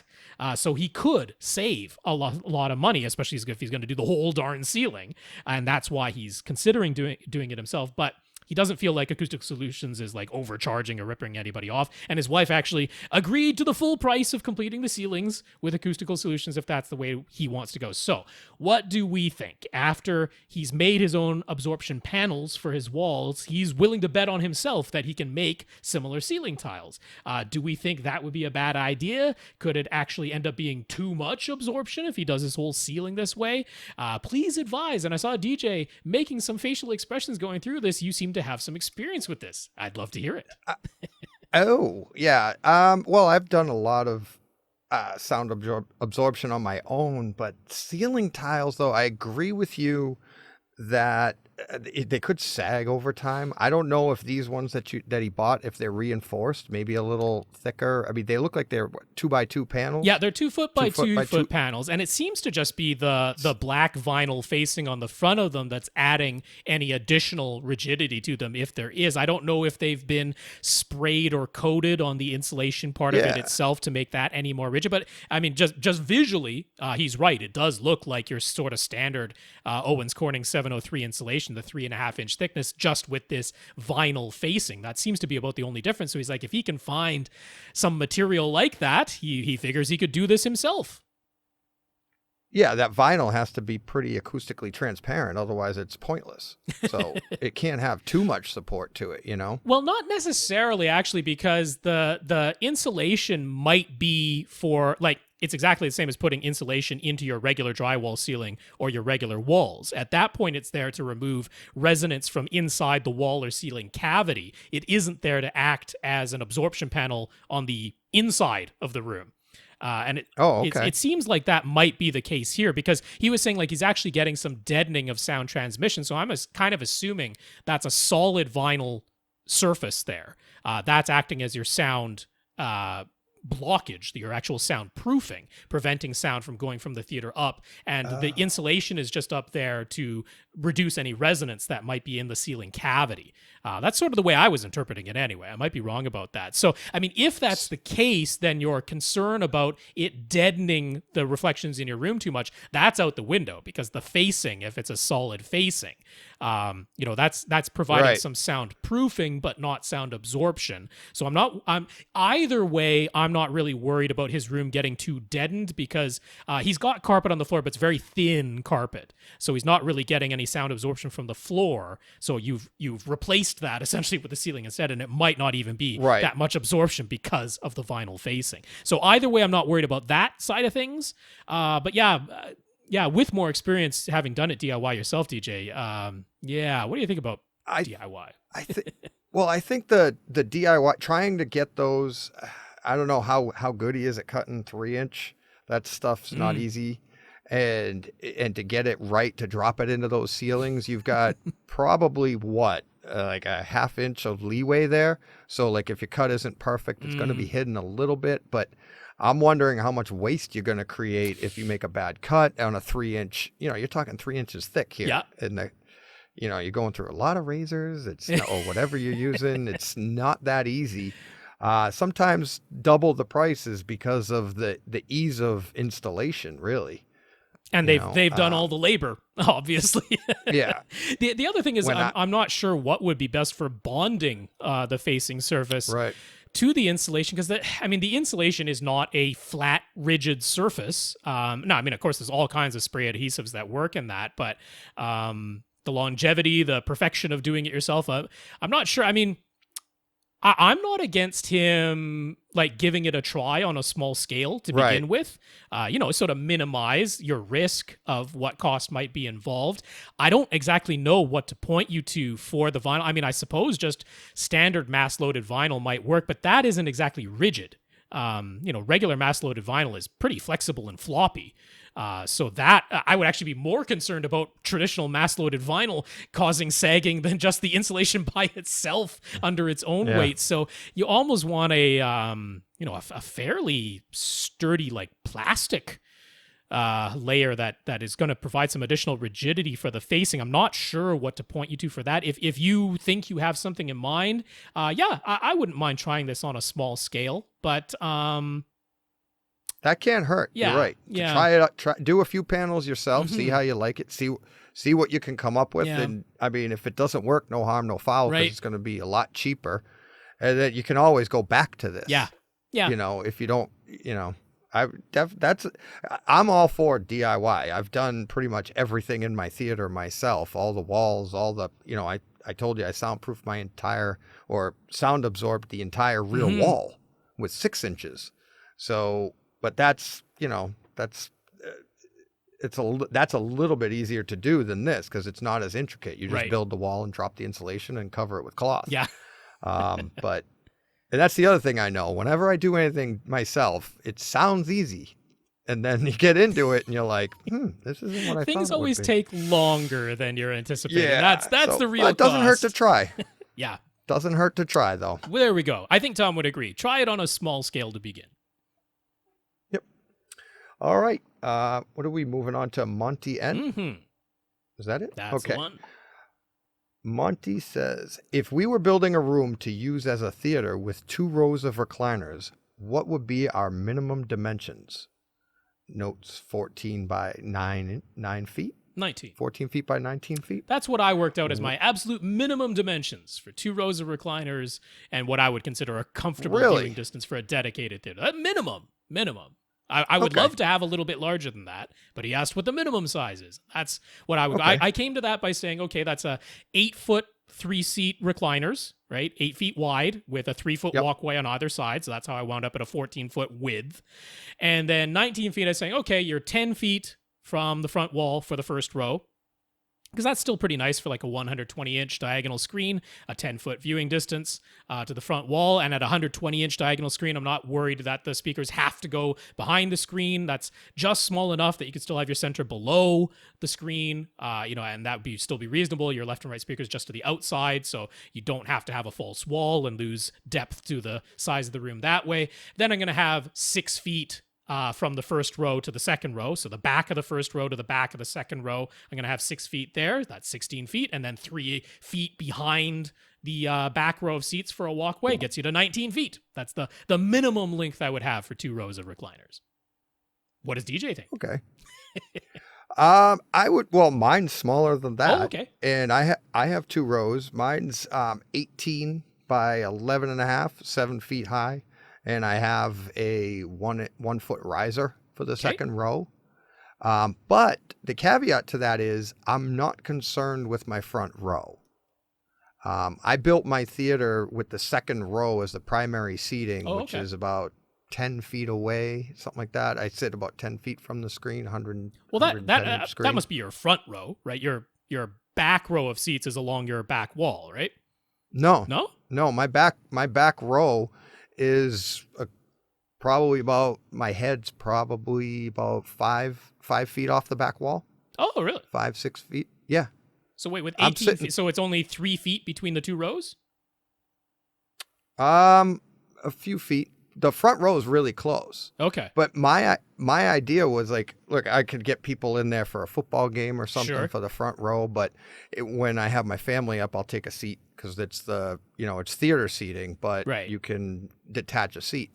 But my idea was I wanted that theater environment, and I like the idea of having seats in front of me just like you would at the theater. So that's why my primary seat is dead middle in the, like I said, like 10 feet out. and the front row is pretty close.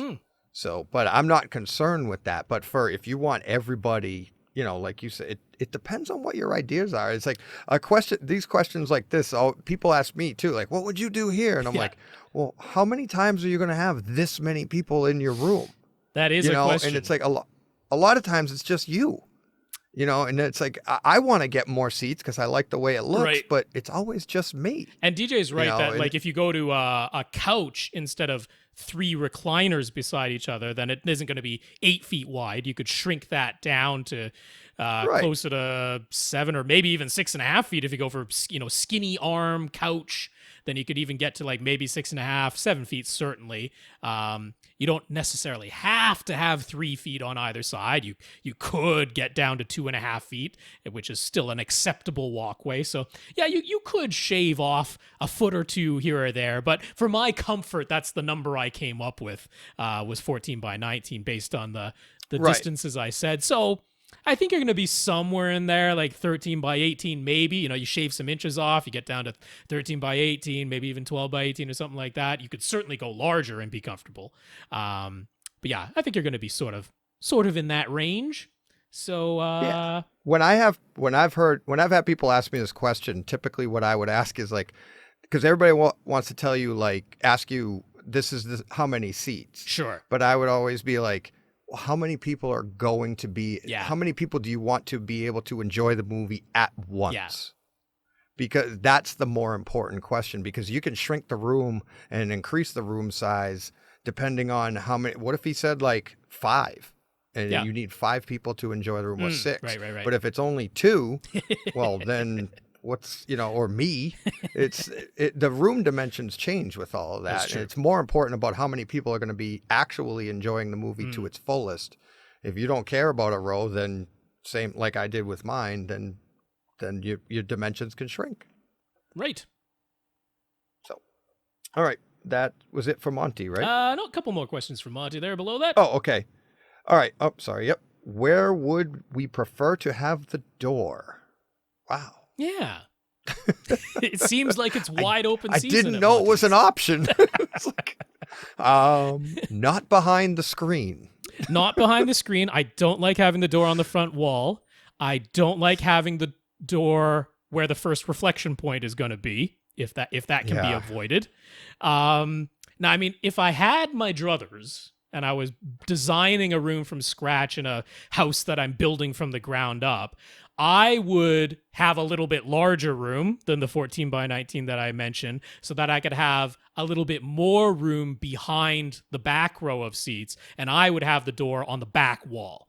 That would be my preference, but I would want more than just 3 feet behind the back row if the door is going to be on the back wall, because otherwise that's you swing the door in or even out, and it's kind of squeaky to get yourself in there, and I would rather have like 4.5, 5 feet behind the back row if my door is going to be on the back wall. So taking into consideration he was asking about minimum dimensions, I'm going to assume maybe that's not in the cards. So at that point, he's talked about having 2 rows of seats no matter what. I would have the door on one of the side walls in between those 2 rows. That's where I would position the door myself. I'd rather have the door more to the back of the room than the front of the room, just because I don't care as much about my acoustic treatment placement in the rear half of the room as I do in the front half of the room. Again, this is if I have the option to do so. So I would have the door somewhere in the back half of the room, wherever makes the most sense based on the layout of the rest of the house. Yes. Yeah, it's for me, I would have loved to have had my door on the back, but I have stadium seating, and then with the low ceiling, I have no space to have a door. You'd come in and people would just trip. Right. So that wouldn't work. Right. I actually have my door at the first reflection point, but I have sound, dampening on the door sound itself. Absorption on the door shaped. It's part of the design of the room. But yeah, it's where would we prefer to have it? Right. Yeah, it's like as far away from the front as possible, because think about when you go to the movies and that guy leaves out the exit in the front in the middle of the movie and the whole screen gets washed out and you're like, buddy, come on, go through the lobby or something. Yeah. So, all right. Cool. Last question is, if there has to be a window, where would we prefer to have it? Exact opposite. I'd have it behind the screen. I would. That's where I'd put the window. Yeah, no, I know. If there has to be one. I mean, if it needs to be an egress window that you can get to, retractable screen lets you do that. Yep. But actually, I mean, that's what Tom did. You know, in Tom's place, he's got one window in his theater room. It's behind his screen. You know, he's got blackout curtains over the window, and then his screen goes over those. That's what I would do. Yeah, that works. Yeah, it's like, I mean, the other options are if it's on a side wall, you can frame it and put a movie poster over it. Yeah. And hinge it so that you can open it, and it's like I've seen it. The movie poster opens like shutters. Yeah. And you close it and it splits down the middle. Right. That's pretty cool too. There's a whole bunch of creative ways to hide a window. Yeah. That's pretty easy. Yeah, well, similar thing, like I would have it, if it has to be on a side wall, I would have it towards the rear of the theater instead of the front of the theater. I wouldn't want a window on my back wall. If I can avoid that, I don't want a window on my back wall. So yeah, maybe you end up with the door is like in between your two rows of seats, and then directly across from the door is your window, also in between your two rows of seats, and they're both on the side walls. That could work. I'm wondering what Monty has. I don't know. It sounds like he's designing a room. So interesting. Like, I think he has like an empty basement, and he has to create a wall and put a door in it, but he has a window here, but you know what I mean? Yeah. And it's like, do I go the long way with it and have the window here, or do I go the short way across the basement? And it's like, it's so, it's pretty interesting, because this is how I thought every time I walked into somebody's house before I had a theater of my own. I was like, you're like, oh, I could do this here. That'd be cool. That's me. Every room I walk into, I can't help but think, how would I lay out a theater in here? That's and it's like your friend's house, and it's his wife's like got all the country stuff set up. Oh yeah, this would be great. Right. We'll take all this down. Blackout curtains. Alrighty, so let's get to JR. JR is back. After last week, he says that he appreciates the suggestions Tom and I gave him last week. He's got the basement theater with the 5.1 setup of B and W speakers, and he has pushed his seats back from what his old setup used to be in order to get the best stereo setup and imaging from his new B and W towers. So he's got his home office and treadmill that's behind his theater area in the other half of the room, with a lowered ceiling in that back section. And then he had a whole diagram that he sent us before, but now he's got a new diagram that includes the suggestions that we gave him last week for repositioning some of his speakers and how to tackle Atmos in here. So he did mention that there is a door at the top of the stairs, since we asked about that. So this is more or less an enclosed room that's down here. He still likes the suggestion of a cylinder sub, though, so maybe even duals. So he drew up the diagram with the new speaker and subwoofer placements that we suggested. What do we think about his new diagram? And looking at it, would we say that he should put dual subwoofers, cylinder subs, directly to the left and right of his seats, which is one of our proposals, or go for the sort of diagonal, not quite in the corners, but cross corner placement that Tom suggested might be an option? He's got those in a lighter color in his diagram. I mean, I'll just say straight up, I put them directly to the sides of the couch. That's pretty much the exact middle of the side walls of your room, and that's going to perform really, really nicely. I do that if you can. Yes. Yeah, that is dead middle and right across, and you're going to get all the impact for sitting. That's the only seating position, right? It is, yeah. It's going to be really even response across all three of the seats that you've got there. So I'm all for it. If that's an option, I'm not even going to entertain the other one. So that's easy. Now, for his Atmos speakers, he liked the suggestion we gave of using SVS Prime elevations as top middles and front heights. On his front wall, there is an access door, kind of a small door that goes into crawl space anyway, and it's only about 8 inches below the ceiling to the top of that access hatch. So the prime elevation speakers themselves, they are over 9 inches tall, and he was kind of looking at it and going, the ideal placement might be right above that hatch. So he was wondering, instead of mounting them to his front wall, could he mount them to his ceiling so that the narrow end of the prime elevation speaker, the one that's closest to the tweeter, would actually stick out into the room, and then the wider end that is closest to the woofer would go against the front wall, and the mounting part of it would go up against his ceiling. Would there be any issue doing things that way? So I will mention to you there is a bit of an issue, which is that the mounting bracket is not completely flush. It adds about an inch. So the wider part of the speaker, the one that's closer to the woofer, that's 8 inches. And he was thinking, oh, that might just fit. But once you put the bracket on the back of it, now it's about 9 inches again. Now, given the sort of distances that he's showing in his images, I would probably go for having these on the front wall. I think the angle of the speakers will work better if you go with the sort of traditional on-the-wall placement. I would simply put them a little bit wider. That hatch doesn't look like the type that swings open to the right. Just sort of looking at the placement of the little grip to open it. So I would just position them a little bit wider and have it just to the outside of the hatch there. And I would put it on the wall in the sort of normal prime elevation placement with the tweeter at the bottom and the woofer at the top, and attach it to your front wall. Any thoughts on that? I thought that with them mounted on the ceiling, you're not gonna. It doesn't feel like it's aimed enough at you. Not on the front height position, no. Yeah, it's aimed down at the floor, and at being at the front of the room, aiming it at the floor, and his seat looks like, what is it? 9.6 feet away, something like that. 9 feet 6 inches away from his from the actual speakers, and then there's like 3 feet behind those. So behind that, so you're aiming. Ew, wow, I like. I just feel like that tweeter should be aimed at you. Yeah. That's just my first impression seeing the picture. Yeah, so I would just widen them out a little bit. Having your Atmos speakers a little bit wider is not a negative thing. It gives you a nice left-right spread between those overhead sounds. And then so lastly, he's asking about the top middles. How should they be oriented? And he was asking, like, should he have them on the ceiling with sort of like the woofer against the soffit? So I mean, that would be firing pretty much straight down, but the tweeters would actually like be a little bit in front of him, and the angle would be such that they'd be like aiming sort of like more at his feet. And what I would actually suggest there is turning the prime elevation, like rotating it so that the tweeter is on the inside closest to you and the woofers are closer to your side walls. And again, basing on the diagram that he's showing there, I would spread them out a little bit more. I would move them closer to your side walls, and I would rotate them so that the woofers are close to the side walls and the tweeters are closest to you, so that the angle is like coming right in. Down at your ears. Yeah. Yep. It's coming in. Yeah, no, they're aiming again right down at your ears.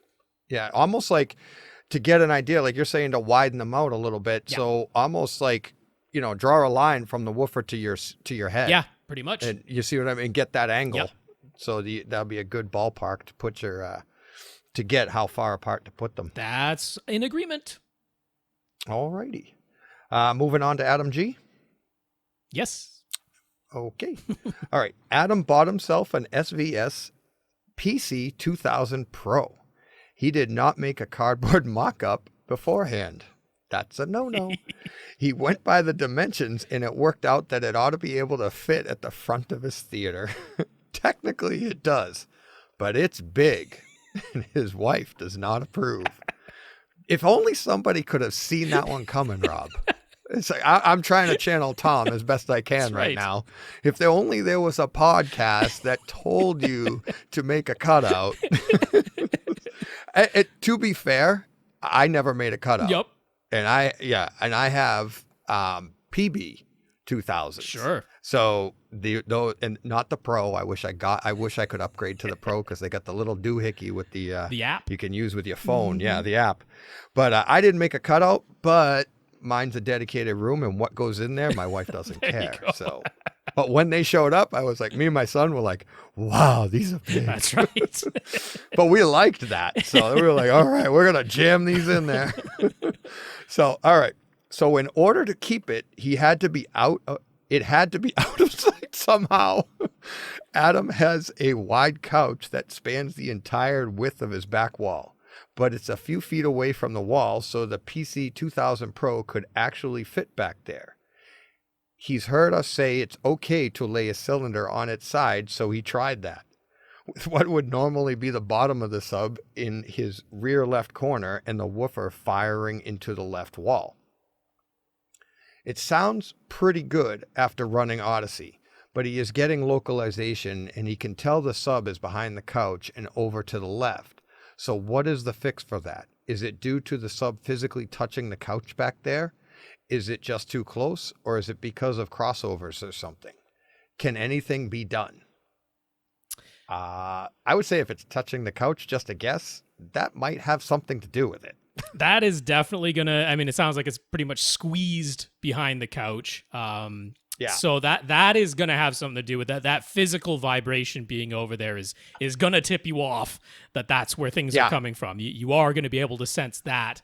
Also, I don't know if you did anything at all to decouple the sub that's laying on its side from the floor. Now, given that you really don't care much about how it looks back there because you really don't even see it with it laying on its side behind a couch that spans the full width. I don't know if you threw out the shipping packaging already, but when you get a PC2000 Pro, it comes with basically foam ribs that hold it inside of its square box, and those are like ideal to act as the decoupling cradle for the sub against the floor. So I think it's the physical touching of not just the couch but also the floor, where you're getting these physical vibration clues that is where the sub is located. That's a big part of this. Well, that's a huge part for localization. Yes. I mean, you can't get away from that. Nope. It's like if somebody was banging the wall over there, you would know. That's right. It's like the walls. It's like, yeah, well, somebody's tapping, even inaudibly. If somebody's just nudging on your couch in a rhythmic sense, you're going to know it's over on that side. So I think this is a physical issue. I wouldn't anticipate that this is truly a sound issue. Now, I don't know what crossover frequencies were used. If they're really high, we're talking 200 hertz plus, then that could come into things. But if it's 150 hertz or lower, then I don't think it's purely the sound that's tipping you off. I really think it's the physical. So, if you still have those shipping ribs, I hope you do, use those to decouple the sub from the floor and then try to get it away from the seat itself. Now, I would also, there's going to be even to do a subwoofer crawl is going to be a challenge because it doesn't sound like getting behind your couch is the easiest thing in the world. But if you have the whole space behind your couch available, there could be some improved frequency response available to you by moving the sub to some location other than the rear left corner. Somewhere along that back wall, you might be able to get better response, which you could locate with a subwoofer crawl. So that would be something that you could try as well. You just play a bass sweep on repeat. It might be that it's easier to actually just move the subwoofer itself since it's going to be somewhere along that back wall. But decouple and potentially move the sub, and that should be able to solve this issue. All right. During Audyssey setup, the crossovers for all of his speakers were set to different frequencies. Does he leave them like that? How does he get the blend between his subwoofer and each speaker optimized? Yeah, so our standard advice is that if the auto setup set the crossover frequency for any given speaker lower than 80 hertz, we would probably manually raise that to 80 hertz. It tends to err on the side of trying to give you the lowest crossover frequency it can, and we don't really agree with that. We would rather have the cross. There are some instances, and I'll talk about this in a second, some instances where lower can work out better, but as a starting point, I would raise anything that was auto set lower than 80 up to 80. Now, if it set the crossover frequency higher than 80, I would probably leave it at whatever it's set there. It does a pretty good job of detecting where the -3 decibel point is of your speakers, and if that is above 80 hertz, it's generally a good idea to leave it at that point above 80 hertz. So only change it if it's been below. Now, how to get the absolute optimized blend between subwoofer and speaker. I mean, it's a tedious process, like so much of my advice is. I don't mind giving the tedious things if you're willing to do it. It involves playing a sweep through each speaker one at a time. Now, because most of the sweeps that you're going to create online or play off of YouTube are going to be in mono or stereo at the most, this can sometimes involve actually taking each speaker binding post, unplug all speakers except one, and plugging whatever speaker you are testing at that moment into the front, left, and right binding post. It doesn't really matter which binding post you're playing the test tone out of, because what we're trying to detect is how low can you play that sweep through just the speaker before you start to notice that the bass is becoming uneven at your seat from that speaker. And that is the point at which you're going to want to cross it over into the subwoofer. The subwoofer we want to position through the subwoofer crawl so that we're getting as uniform and linear bass out of just the subwoofer itself as we can. And then we want to find out how low can a given speaker play before its bass starts to become wibbly wobbly, some ups and downs, some non-uniformity, and that's where we're going to want to cross it into the sub. So it's a tedious process, some unplugging and replugging of speakers, playing a sweep on repeat over and over. I'd probably start the sweep at 300 hertz and have it go down to at least about 50 or 60 hertz so that you're right in that crossover range between speaker and subwoofer. And then, yeah, you just do that over and over and over with each speaker until you find the best blend. Okay. Briefly, yes. What would the advantage to that be as opposed to if you know your speaker can go to 80 Sure. or even say 100 and you just flat out set it there because you know your subwoofer, it's going to be able to play everything under that anyways. Mm-hmm. What's the advantage to actually trying to get down lower if, you know, in doing all of that work? Now, it's not always lower. Sometimes you've gotten by the specs of your speakers or listened to the speaker in another setting and said, hey, this speaker can play nice and linearly down to 80 hertz, so I'm just going to set it at 80 hertz. And in a lot of instances, that's going to be fine. But in your particular room setup, with the positioning of where that speaker is, it's on a side wall, it's on a back wall, relative to your seat, the acoustics of your room, you might find that the bass starts to become really uneven at 120 hertz, 150 hertz, something like that. Even though the speaker is capable of playing lower on its own, in your particular setting, it doesn't remain nice and linear down that low. So you might actually want to raise the crossover at that point. Now, in general, as long as everything is okay at 80 hertz, I would leave it there. But there are instances where the crossover, the blend between the speaker and the subwoofer, again, because of room acoustics and your particular seating position, you can run into situations where the blend is just better at 70 hertz or 60 hertz if your speaker is able to play that low. So it's trial and error. You know, I'm not saying there's a hard and fast rule. I don't like the advice you find online of, you know, finding out how low your speaker can play and setting it there, because it's room dependent. It's room dependent and it's seating position and speaker position dependent. So that's why I like a trial and error approach to it instead. Just you play in sweeps on repeat and you see what actually works. Yeah. Plus, if you enjoy doing all of that, yes. I mean, it's just something fun to do. It's an afternoon or a weekend. And exactly. And if you're listening to this, then yes, we find that fun to do. That's right. It's like, so I'm happy to keep going through questions. I'd like to get to at least 10 if possible. And we've only, since we skipped one. But you let me know when you got to go because it's late for you. So you tell me when we're done. So for now, we'll hit Joseph T. Joseph asks, what is loudness management? In his AV receiver, in the audio settings, he has the option to turn loudness management either on or off. And if he does turn it on, then he also unlocks another option for dynamic compression. And it has settings available of off, low, medium, or high. So what should all of that be? Do you know this one? No. You don't know this one? Okay. I'll let you start. Sure. So loudness... Actually, no, I do. Loudness management only applies to Dolby signals. It does not apply to DTS signals. It does not apply to PCM signals. It only applies to Dolby signals. And there are basically two parts of it. There's the dynamic compression that you mentioned, and that, I mean, unless you're in a scenario where you frequently get complaints from other people living in the house or from neighbors that things are just too loud sometimes, generally I want to leave dynamic compression off. I don't want to be altering the signal from the movie or the content that I'm watching. I want the full dynamic range available to me. I would turn on something else like a night mode temporarily if I really need to shrink that down. I wouldn't have dynamic compression just always active. So that part I would leave off. But loudness management has a second part to it, which is dialogue normalization. And that is, again, it's only applying to Dolby signals. Dialogue normalization, I do actually want on. If the content has been authored correctly, you should actually have it on. It's supposed to be there.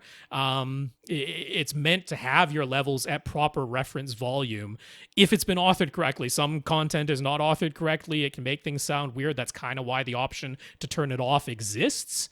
But in general, I would have loudness management on, but then the dynamic compression subsection of it off.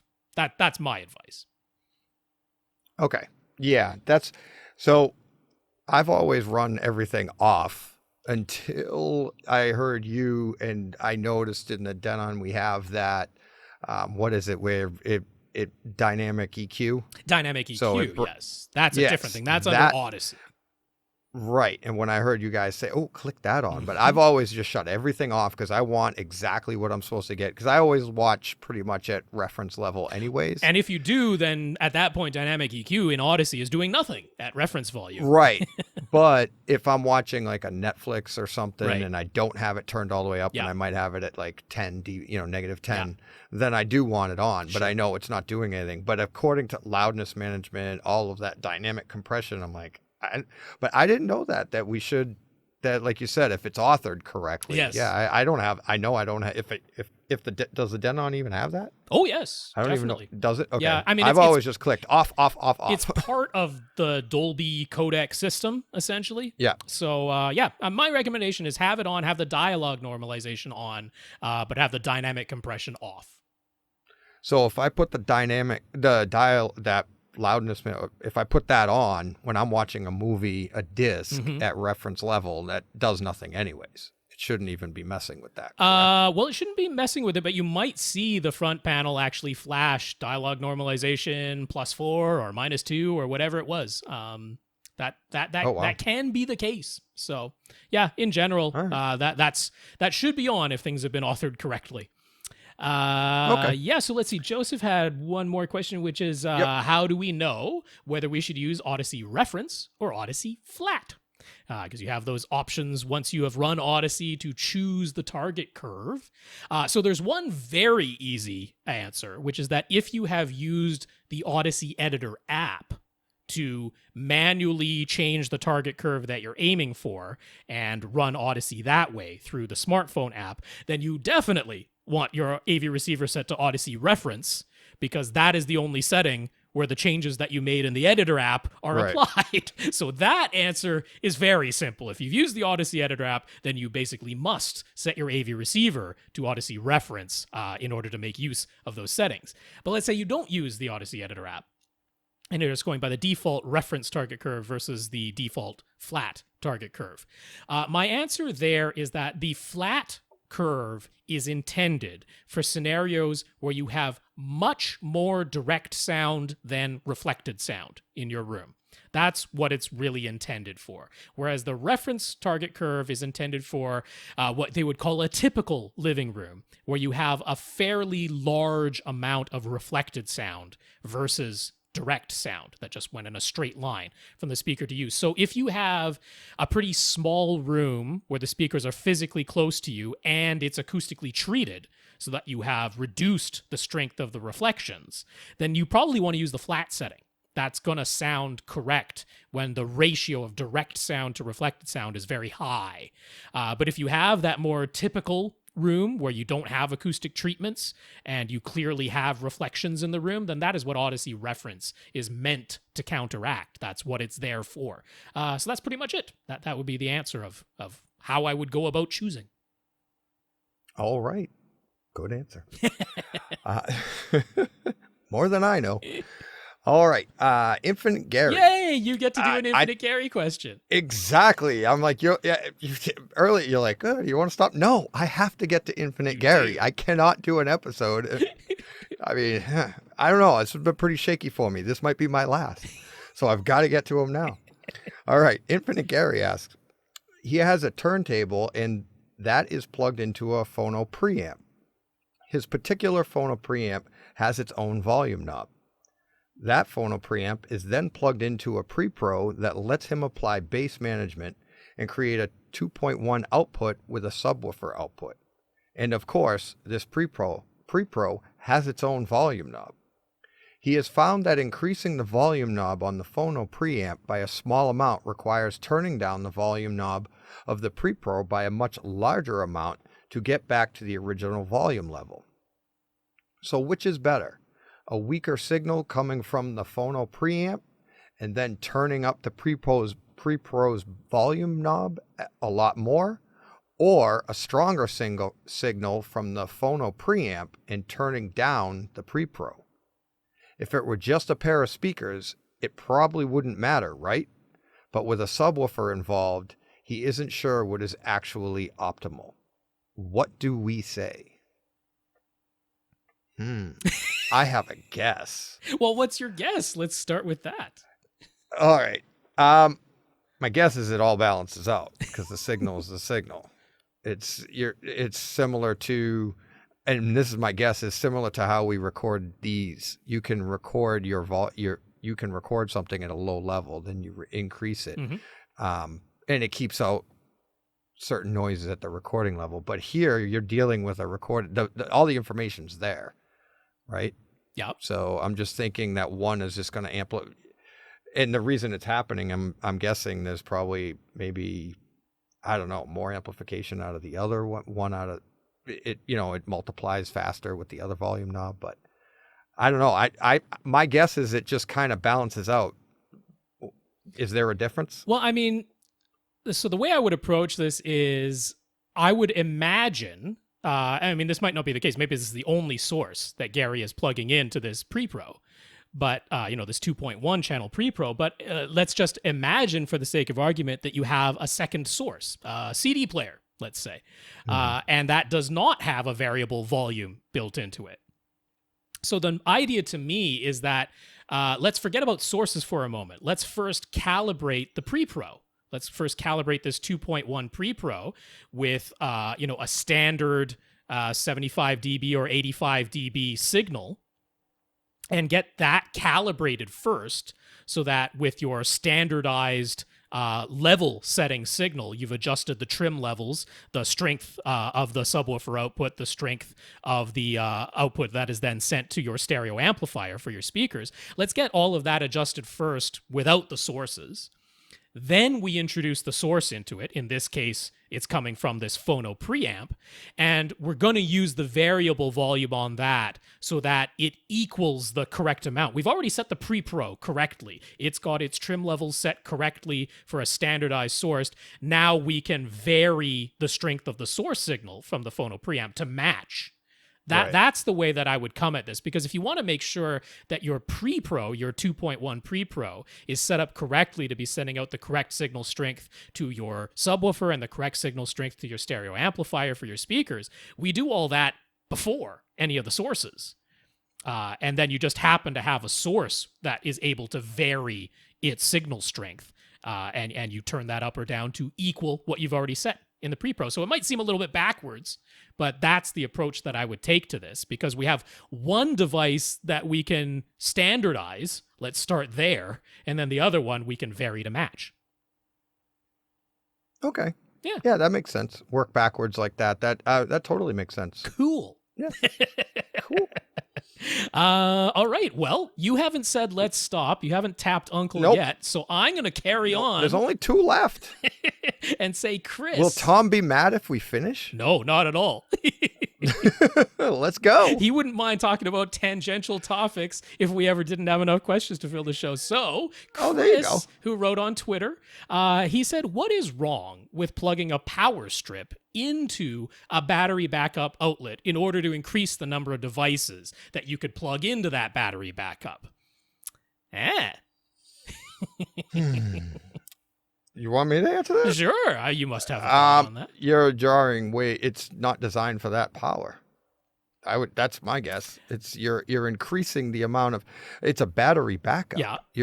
I mean, that's something you and I talked about earlier today. I'm looking into that right now, and with my limited electrical knowledge, well, if it's geared to X amount of outputs and you increase that, you're going beyond the capabilities, I believe, of the battery backup.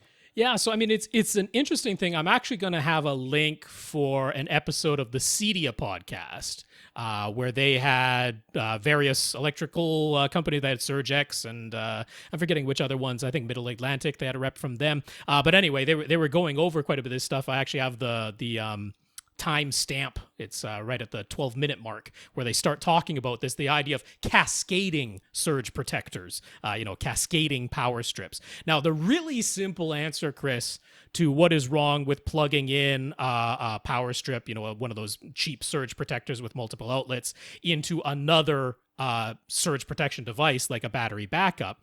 The simple answer is that the Underwriter Laboratory, UL, says not to do that.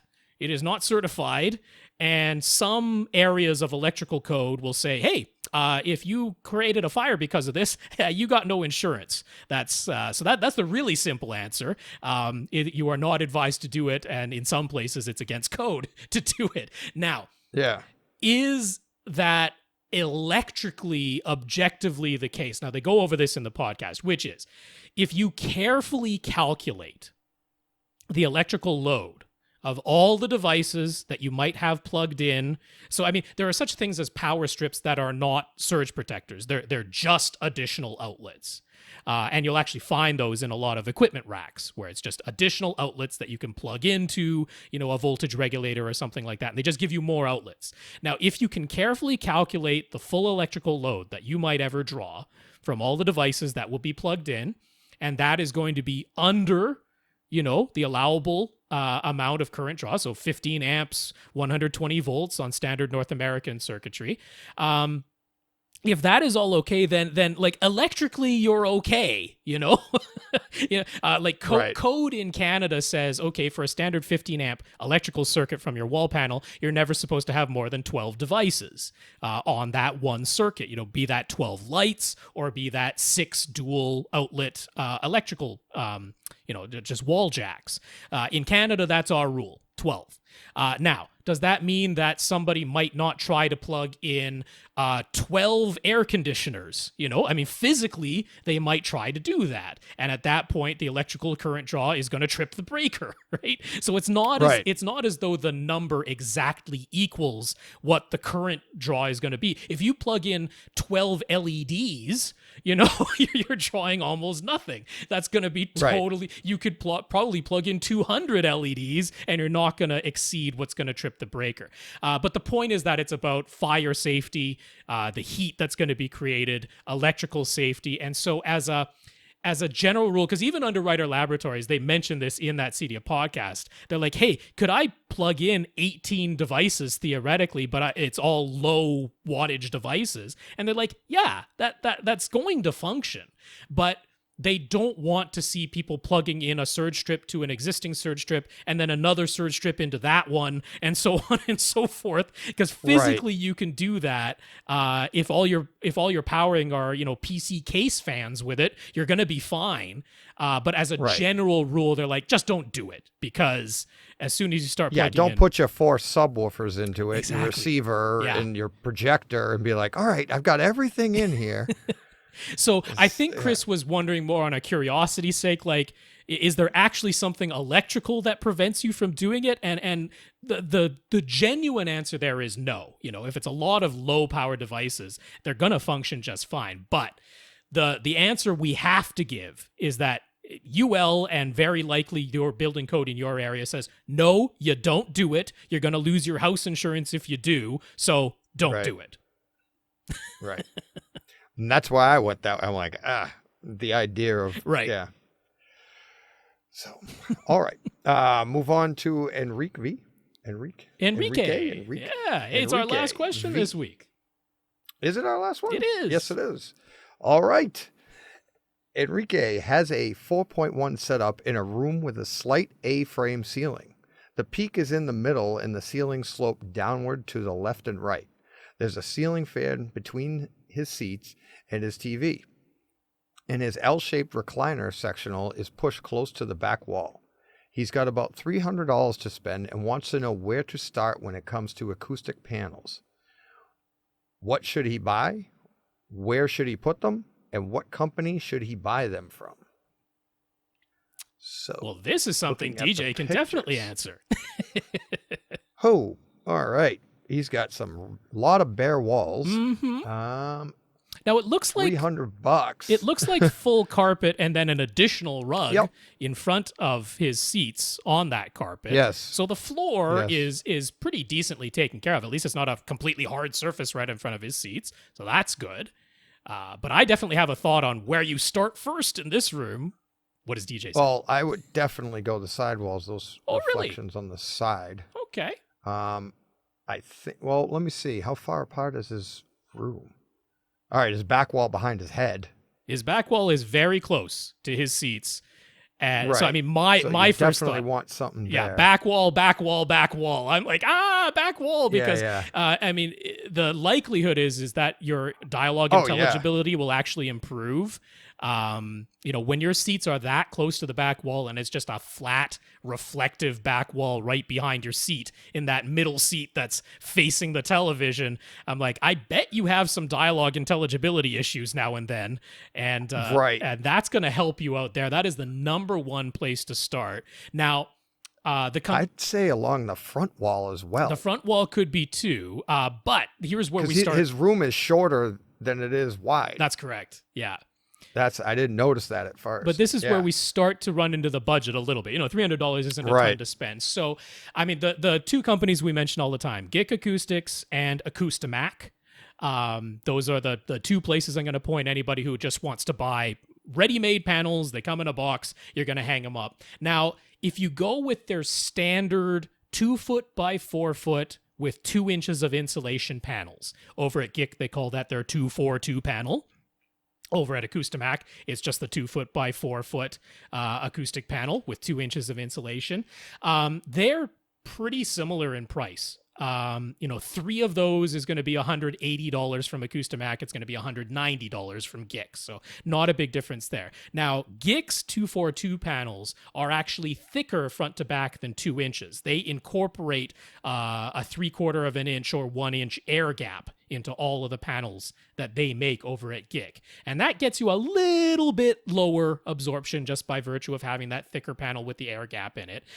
Their method of hanging it on the wall is also different. GIK just goes with picture wire, and you just put the regular picture hooks into your wall and hang it up exactly like a standard picture frame, whereas Acoustimac gives you Z-clips. So those you have to screw into the wall with a wall anchor and then hang the other half of the Z-clip that's attached to the acoustic panel on there. So you want to make sure that's really level. There's no way to level it after the fact, after you've screwed in the Z-clip to the wall, whereas with the picture wire and the picture frame, you can level it pretty easily. So, I think the value is there on the GIK side with the little bit thicker panel, the air gap. I like the picture frame hanging when it's just, a simple installation like yours would be on that back wall. Now, GIK only sells them in packages of 3 because that's the most efficient way to ship them in their FedEx boxes, and there is a shipping charge on there. So right away, you might not be able to get more than that if you go with GIK, and 3 panels across your back wall is where I would start with that. It's going to be about $200 from Acoustimac as well.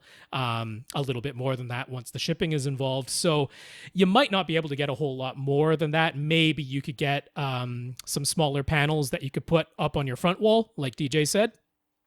In behind your front left right speakers, maybe some 2-foot by 2-foot panels, and sort of start with that.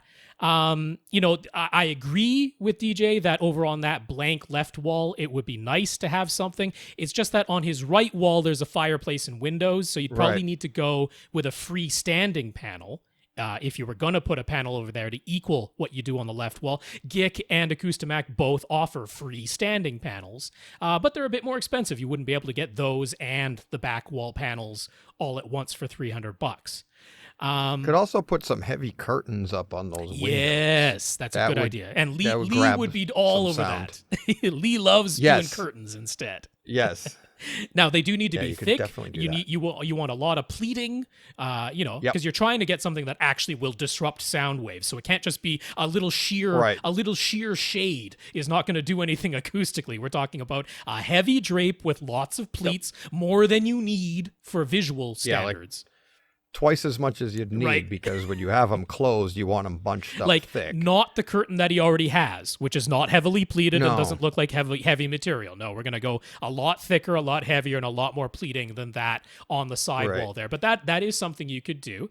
Now, the other way that you could come at this in order to get more panels, if you're willing to put in a little bit of work, there's a step between completely DIY, where you're fabricating your own frames and stretching your own fabric, and fully made panels that cost more. There are kits that Acoustimax sells, where they've already made the frame, but it comes disassembled. All you have to do is assemble it, so it's cheaper to ship because it ships, in a flat pack. But they've already done the cuts for you, and you're just going to screw it together. They ship you the insulation, just loose. You're going to put that in there, and then they have the fabric already cut to the correct size. So it's a kit that you assemble. Now, it's not a massive price savings, but it gets you from $60 a panel down to like $42 to $45 a panel. That's a savings. The shipping is cheaper. That you have to factor in as well. So you might be able to get like double the amount of panels if you're willing to do the assembly yourself. GIK does also sell DIY supplies, including pre-made frames that, again, you'll just assemble, but they don't have the pre-cut fabric and the pre-cut insulation. It's just the standard box of insulation. So on that front, Acoustimax kits are quite handy. I'm quite happy to recommend those, so you can get some additional panels at about the same price. So back wall, start with those. You're definitely going to be able to do that. 3 panels from either company along your back wall. Probably some 2x2 panels, maybe even 2x4 panels on your front wall, in behind your front speakers there. And then, maybe some heavy curtains over on the right and a panel on your left. That'd be a great place to start in here. Eventually, I would love to put something up on the ceiling in here, but it's not where I'm going to start. No, that's well, it's a 4.1 setup. I think once you get those walls settled in, especially behind, like you said, once you see that, the other thing I was thinking, what do you think of scooching the couch a little bit off the wall? That would be nice. I would very much like to have more like space. 6 more inches. Yeah.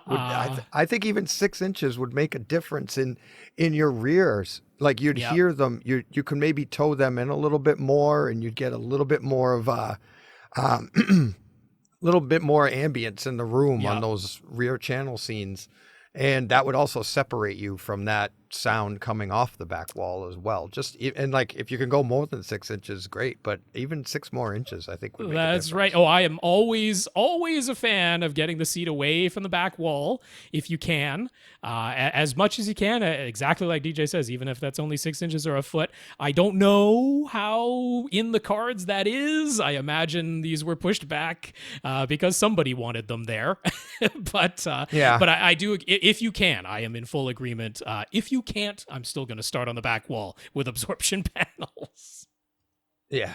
If somebody doesn't want it scooched too much, you just do 1 inch a day or 1 inch a week. In about a month, nobody would even notice.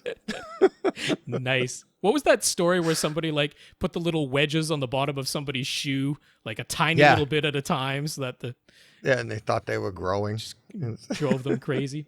Yep. There you go. That's how you do it. Well, little by little. We have Ted's question that we did not go to this week because Tom wants to be in on answering that. But that is all that is on our topic list. We did have questions that came in on Monday. I cut these off on Sunday night, so more questions available for next week. Want to quickly thank, again, our listeners of the week. We're mentioning Jefferson again because his did come in last Monday, and we'll throw him on the list because it was a very generous donation. Come to avrant.com if you want to make a PayPal donation. On the right-hand side, it says support AVRant. Want to thank our 123 patrons over at patreon.com/AVRant podcast. And we want to thank Jefferson, Joe, Bob, Casey, and Daniel for their very lovely notes of gratitude to us for keeping the podcast going by hook or by crook. My goodness, this thing will continue.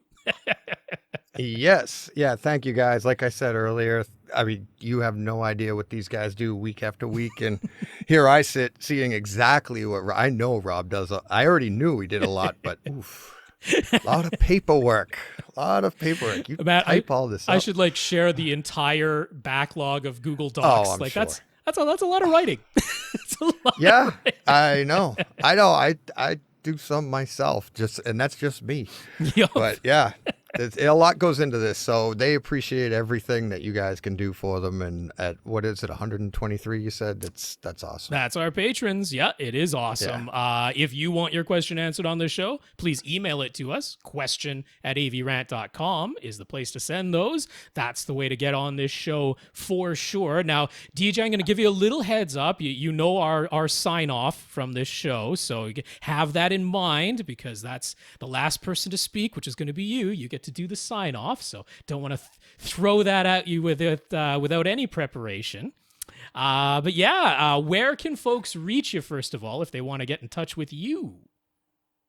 Well, you can reach me on Twitter all the time at BrightSideHT. And you can email me any questions, comments, or send me a picture of your theater. I'm doing that. I'm featuring a theater a week on my podcast now. I'm well into October now with the submissions I've gotten, so that's pretty cool.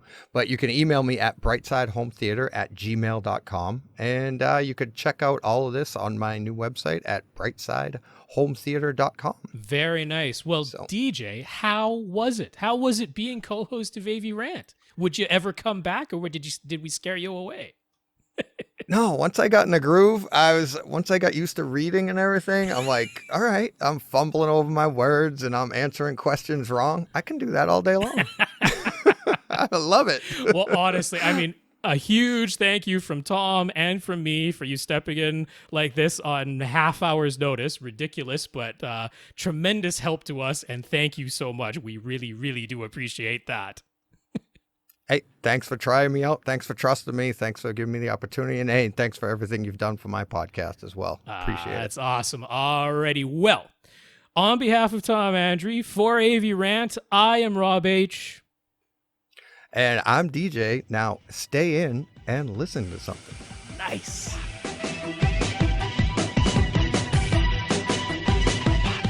Want your question answered? Send it to question@avrant.com.